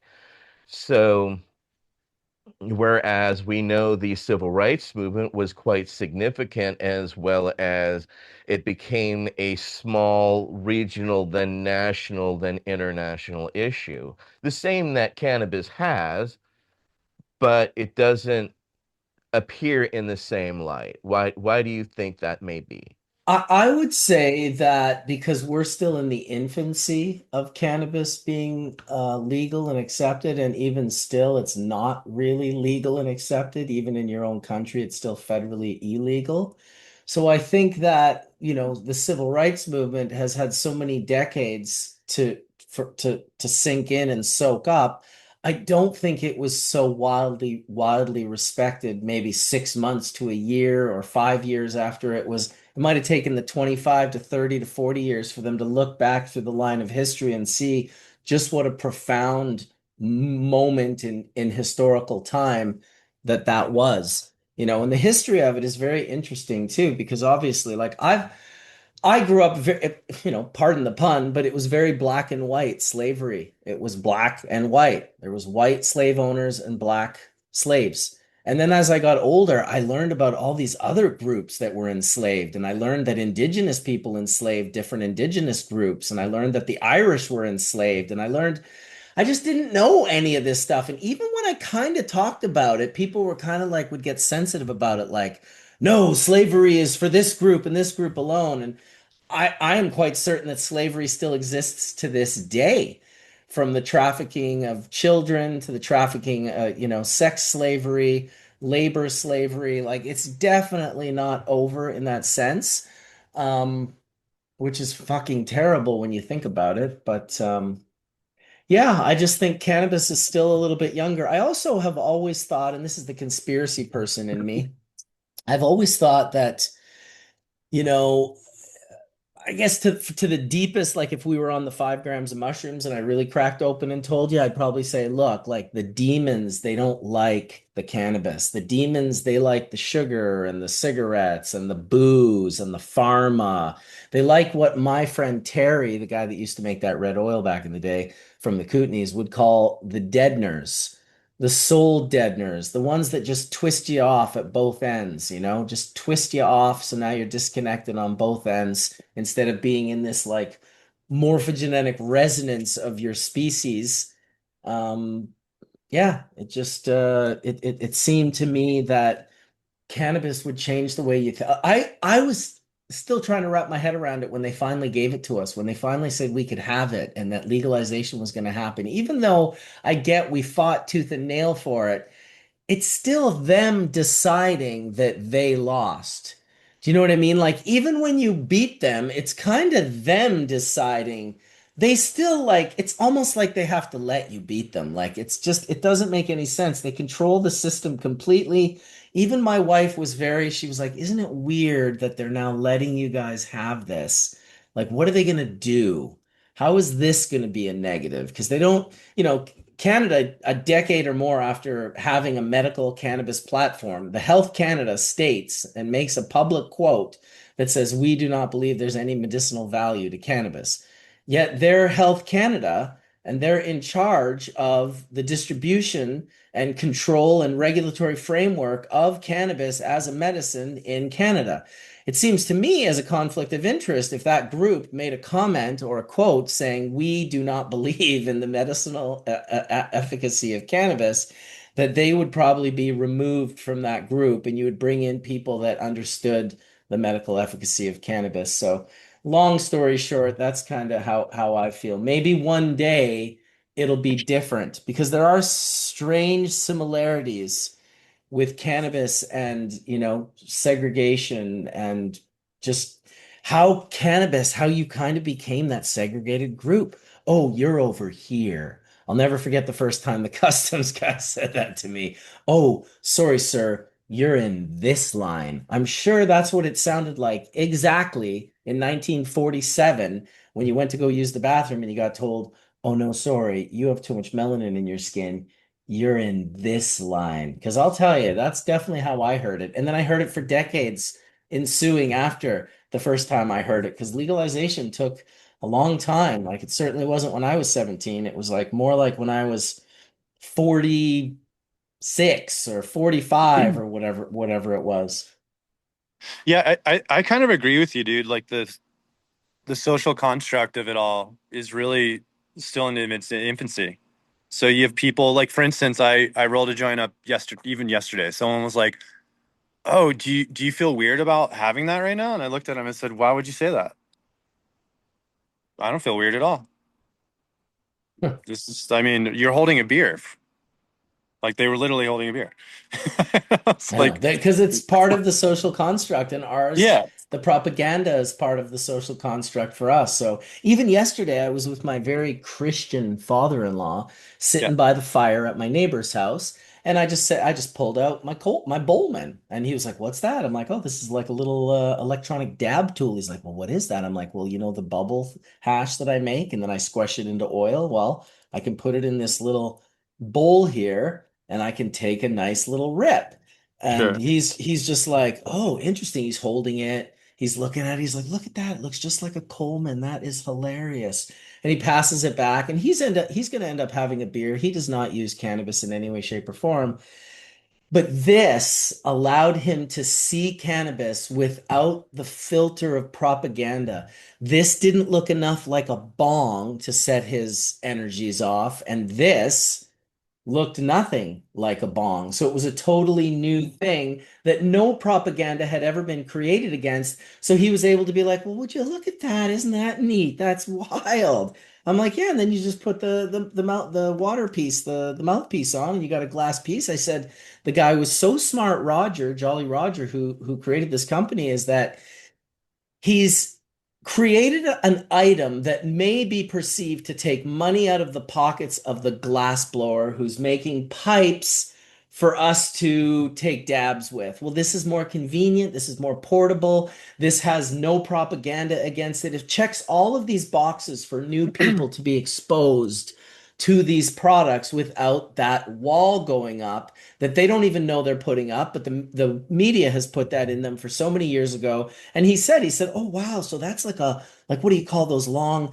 those glass things? They're really long." And I'm like a bong? He's like, "Yeah, like a bong." He's like, "Those look scary to me." And I'm like, "Listen, I'm telling you, if this was 10 years ago and I had my blowtorch here and I was blowtorching quartz, you'd also think it was hardcore. It would change the way you perceive." And that change is so deeply and systematically embedded in our culture that you have to move around it and get decades under your belt before you'll be able to come back to a group of people who never had that propaganda fed into them. Because 80 and 70 and 60-year-old people have so much of that propaganda embedded in them. That is one of the reasons I think Jolly Roger has success with this. The other reason is, did he turn his back on the culture? No. He created a simple glass top that you could twist off. This little guy right here, just pop it right off. And now you can inspire glass blowers to create creations for this pipe. And now you have a combination of this Roots, the group that started it all, and super noobs like soccer moms and people like my wife's uncle Brent, who's very he's not out puffing big bowls on the regular, but he was able to hold this in his hand and have no ill will. I got to sit next to the fire, rip a bunch. He's like, "Oh, look at that, the light through it." I'm like, "Yeah, man, there's a light you can turn on and it shines." And he was just thinking it was so cool. And so I got to give props to Puffco and many other companies that are sort of pushing the boundaries on the normalization of dab culture, removing the torch from the scene and bringing it back to something that's just a little more civilized, if you will. I did So the same there's thing with the proxy yesterday. I actually let someone like smell jars and they're like, "Oh, this one smells hoppy." And they're beer drinkers and they're like, "Oh, this one smells like floral." And I started going in on the aromatics and talked about it. And that's what kind of got them. Then I pulled the pipe out and I was like, "You see this? You put this in there." And it was like, "Oh, it was like very it didn't feel it like a bong's kind of like what you're alluding to. It's kind of offensive. Like people are like, "That's offensive." I don't know, man. Like that's a bong. You're like, well, it triggers people. it totally does, and like it shouldn't, but it does. And but the for like you're just saying now, the proxy is like that medium, and same thing with the Puffco Peak. It's like you could get people to try something they wouldn't try. It's cool. Yeah, Truly and is. Bingo is saying, "Stop the torch hate." I'm like, listen, I have love for the torch. It's got a Yeah. place in my heart. It is not how I will turn newbies on to dabs and to flavors and profiles. I gave my brother-in-law one of my pivots the other day. He's like, "Oh, I'm just getting into puffing. I got this stuff called Crumble." I'm like, "No, dude, we can't have that." So I take him over to Yeah, this we guy, can't. Sir Squish a Lot. This guy, Sir Squish a Lot, who gave me some really nice flavors. I should like at least show them. He was so kind. I think I have them in one of them in here anyway. This one's super duper gassy, like really beautiful, beautiful product. And we're at his place. He's got his torches and he's dabbing us all out. And my brother-in-law is just like, "Whoa, holy shit! Like, what's all this about?" And I'm telling him, I'm like, "Yeah, my brother-in-law here, Ryan. He's just getting into puffing. He's like 50 years old. He's just getting into it. He's got Crumble, and he's like, 'Oh no, we can't have that.'" He grabs one of his jars, and it's like a jar, like like this size. It's not like one of these. And he just pulls this jar out and he puts it in my brother-in-law's hand. He's like, "Here, man, that ought to get you started. It's second press, but you'll love it." And I opened it up and I was like, "Damn, this is a nice second press." He's like, "Yeah, I press pretty low temp." Gives him this beautiful jar. In that moment, I knew I have to give Ryan my pivot. I just right this minute, I have to open my little bag, which I did. I opened this little green bag and I think I have a pivot in here right now. I do. I have a pivot and a proxy, which I only need one of each. I don't need two of each. So I hooked him up with the pivot. He got the rosin, and I felt like we had done God's work, me and Jamie, me and Sir Squishes a lot. We passed on, turning someone on. Listen, prior to that pivot existing, what could we have given him in that moment that wouldn't be like a $500 gift?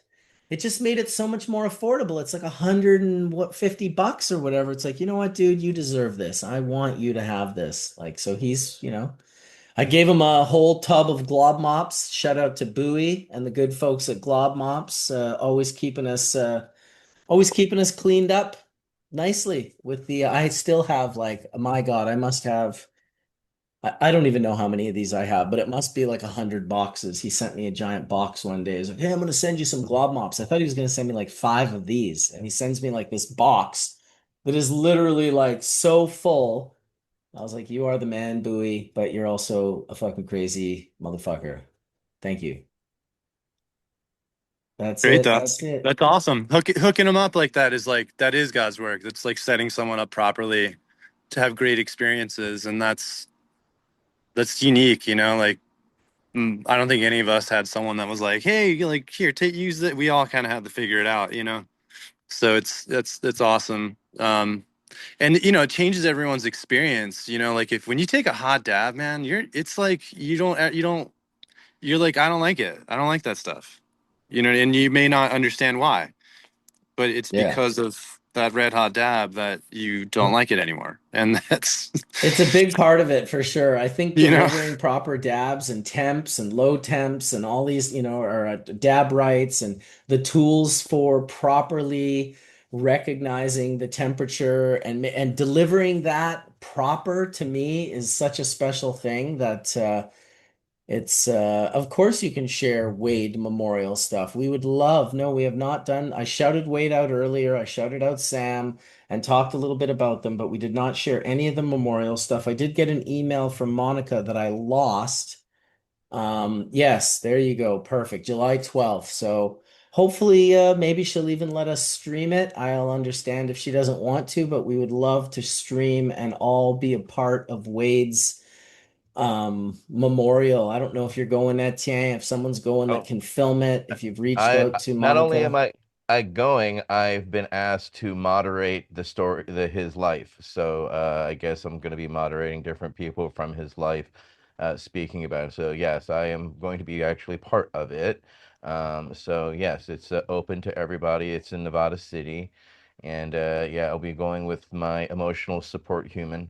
My friend Mike and are going to go down because we used to go visit Wade and take him medicine, as well as we took him a Puffco, which helped him greatly. You saw when we shared that here, and sorry, I get choked up when talking about this because I miss my friend.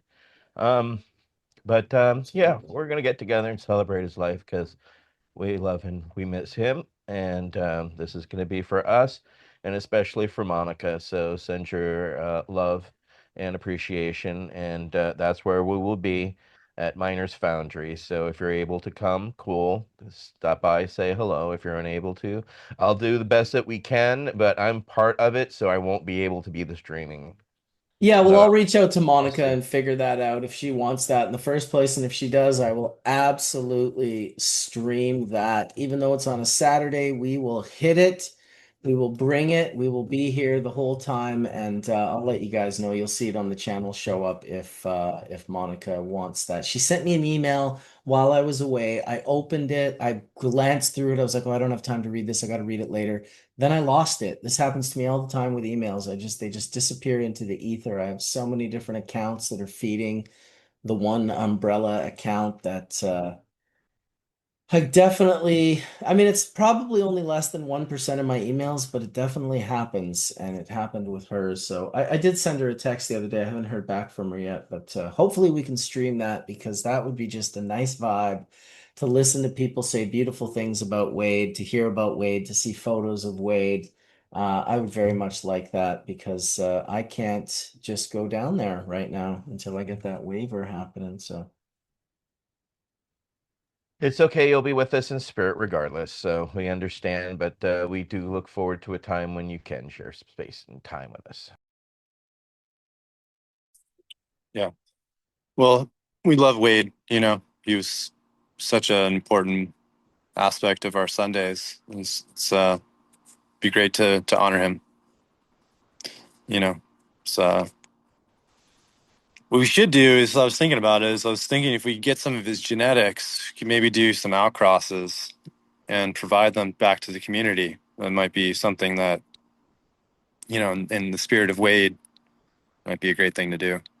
Dude, we could sell them for $5,000 a pack. How sick would that Yo, be, bro? Oh Yo. my God, dude. Right after Sam passed away, there were people with Instagram accounts claiming they had the last of his haze seeds, just the greasiest Ugh, shit. It's like, so hey, gross. don't forget, humans are still shitty. I'm just like, Ugh. really? Like, you gotta be like that shitty? Like, oh, I Yeah, do they had not somebody think claiming to be his son, someone claiming to be that his was daughter. good. Yeah, Yeah, that Same was it's thing good. just, happened to Bog. Remember Bog? Same thing happened yep. to dude, there's so even same thing happened to Sub. I mean, dude, there was a million people trying to say they had Sub cool Cs. It was crazy. It always happens. You know, humans are they're just insane. It's just it's just sad, man. You know, being opportunistic in a time of mourning. It's just greasy, as Marcus said. I Greasy. guess everyone has to have different lessons to learn things. I don't know. I try to look at it through the Wade filter. And Wade would have some super positive filter to look at it through. He always had such just positive words. His words never led you down a path of like, negativity, which I think was why it was so difficult for him to share his passing with us and his end of life experience that he was going through while he was here, because he didn't want to seem like a complainer, but at the same time, I don't know. I just always found his words to be so, so wise. This stab's for you, Wade.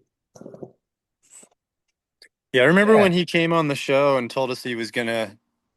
I think I was hosting at the time. He came in and he was told us that he was gonna go off the medication, and it just yeah, I felt it from him. You know that Yeah, he didn't want to express his pain, but he wanted to express his journey. You know, and that's it's unique, man. Well, thank you, Marcus, for also letting him have a voice to share with us the uncomfortable realities that are reality, right? Because in society, I took a class at West Virginia University on death and dying and Mm, how we ignore it in Western culture and society, and how, we hide our old people away in old folks' homes to die as opposed to honoring them. And so, Wade gave us a bird's eye view of the good, the bad, and the ugly, but he did it in a style and a grace that was completely him, and one I think left a strong impression on every single one of us. It's impossible not to. absolutely. He was that Yeah, profound. super powerful, man. I mean, Yeah. guys just he was super powerful. He brought such a good vibe to the show, and I just felt like it was a responsibility more than me being generous or anything like that. I just felt like it was a responsibility to make sure Wade had a good spot to share all this information. And although I never met him in person, he certainly was my brother. We definitely had a good connection. He's just such a good human being. And yeah, it makes me sad to think that he's gone in the physical, but it makes me happy to think that he will definitely live on in the ethereal, in the genetics of cannabis, and I guess in all of our stories and in all of our admiration and respect and loyalty we had for Wade. I'll never forget when he came on Hash Church and showed me a picture of him standing next to Richard Nixon in the White House. I was just like, this motherfucker. I was just like, this is unbelievable. I was like, I just couldn't even believe that was happening. That, like there's another depth to Wade. I had no idea. His story of his first smoking the joint at the camp with the counselors was amazing. He's at fucking camp smoking his first joint. Like, I thought that was an amazing story. He had some pretty good ones, his just the helping, listen, we met Wade. No, I met Wade. I don't know how you all met Wade, but I met Wade through Forrest and through the help that he was doing through the Caladrius network. And that was sort of how that began. And I can't even remember how I met Forrest, but Hash Church has been amazing. It's a family. I reached out to Colton Turner the other day. I said, bro, we'd love to have you back on the show. We want to hear from you. We want updates. Sometimes it's maybe my lack of ability to do 1,000 things at once. I do sometimes wish I had a Hash Church team, but I reached out to Colton and hopefully he'll reply. I also reached out to Caroline, the Hope Dealer, as she goes as on Instagram, and she was the mother of the Darren, the boy in 1 billion who had the two super rare diseases and was like on his deathbed when she gave him the oil and brought him back, and he's like in his 30s now, like healthy and happy and living life when he was literally had already like he had already done his funeral at like 11 or 12 years old. He had held over as his, he ran his funeral. So pretty cool to reach out to those people. I wish we could reach out to even more. I wanted to get Ross Albrecht's mom on here and talk about what it's like having Ross out of prison. Get some of these old characters back on and yeah, just remind ourselves that it has been a pretty insane journey in the last 11 years of gathering Sundays on this show. First of all, I thank each and every one of you that are available to come on and want to do it and want to share. I think it's a huge blessing. I definitely want to shout out how cool the sponsorship has been on Hash Church and how cool the sponsors have been. Like no one's laid into me, hey, we don't want to sponsor a show if someone's on there sick and dying. Like the sponsors were so supportive in any way they could be for Wade, and super supportive of Sam before and after the passing. So it just shows you there's a really tight community, and if you can connect to the right ones, it's hard because the community is also like embedded with the business, the industry, and the industry is cutthroat and it's nasty, and there's some real fucking nasty people that you wouldn't ever want to have come across you, and they just travel through the community, and you don't always know, they don't always have a sign like industry shark. They put on a good face sometimes to be a community person. So I think that the 10 plus years that we've been gathering here has created a very cool little community, a micro community of the macro, of the very big cannabis community. I certainly want to thank everyone who comes and watches every week, from Robert in Spain with his cows, Carol LEDs as he goes on in the chat room there, Bingo Lombardi and John Maddox for always holding it down, OG Brick 420, Organic Farming with just blasting out the fucking yanking roots and the fucking Holland Calmer, like all in one episode. That was high level. We're giving you high fives on that Organic Farming. Camden Fragment, Tony Bologna, Susie Sherlock, Lord Sav, Buddy Weeds, all the good folks. You guys show up every week and you talk and you're like respectful. You don't troll. And you seem to desire learning and new information. You come with a very, very positive perspective that I have learned from over the 10 years, because I always come into Hash Church with the perspective of learning. I certainly don't know it all my whole trip, and I tell my kids this all the time. Surround yourself with people who are better at everything, smarter, better, stronger, faster. Yeah, surround yourself with those people, as many of them as you can, because holy shit, will they ever lift you up. All tides do rise all boats, or tides rise all boats, especially when it comes to quality folks, when you have that quality tide. So I want to thank my quality tide, Etienne, Colin, Brian, Best Friend Farms, Dr. Mark, who was here earlier, Ryan Lee, aka Chimera, and Josh and Kelly from the Dragonfly Earth Medicine Squad. I want to thank the Press Club and their groovy spoons. I like these spoons. I'm gonna get you one, Brian. And of course, Puffco for holding it down. Hemper on this day, because wow, what a nice little gift that was. Cheers, everyone. May the full melt bless your bowl sooner than later. We will join you next Sunday. I feel like I got a good one planned for next Sunday. I'll try to not be sketchy. I'll try to send this email off today at the end of the day for the next week's Hash Church. If you guys have anyone you think I should invite, send it to me by email and I'll certainly add them. Otherwise, go enjoy your day, everybody. Peace out. Thanks, brother.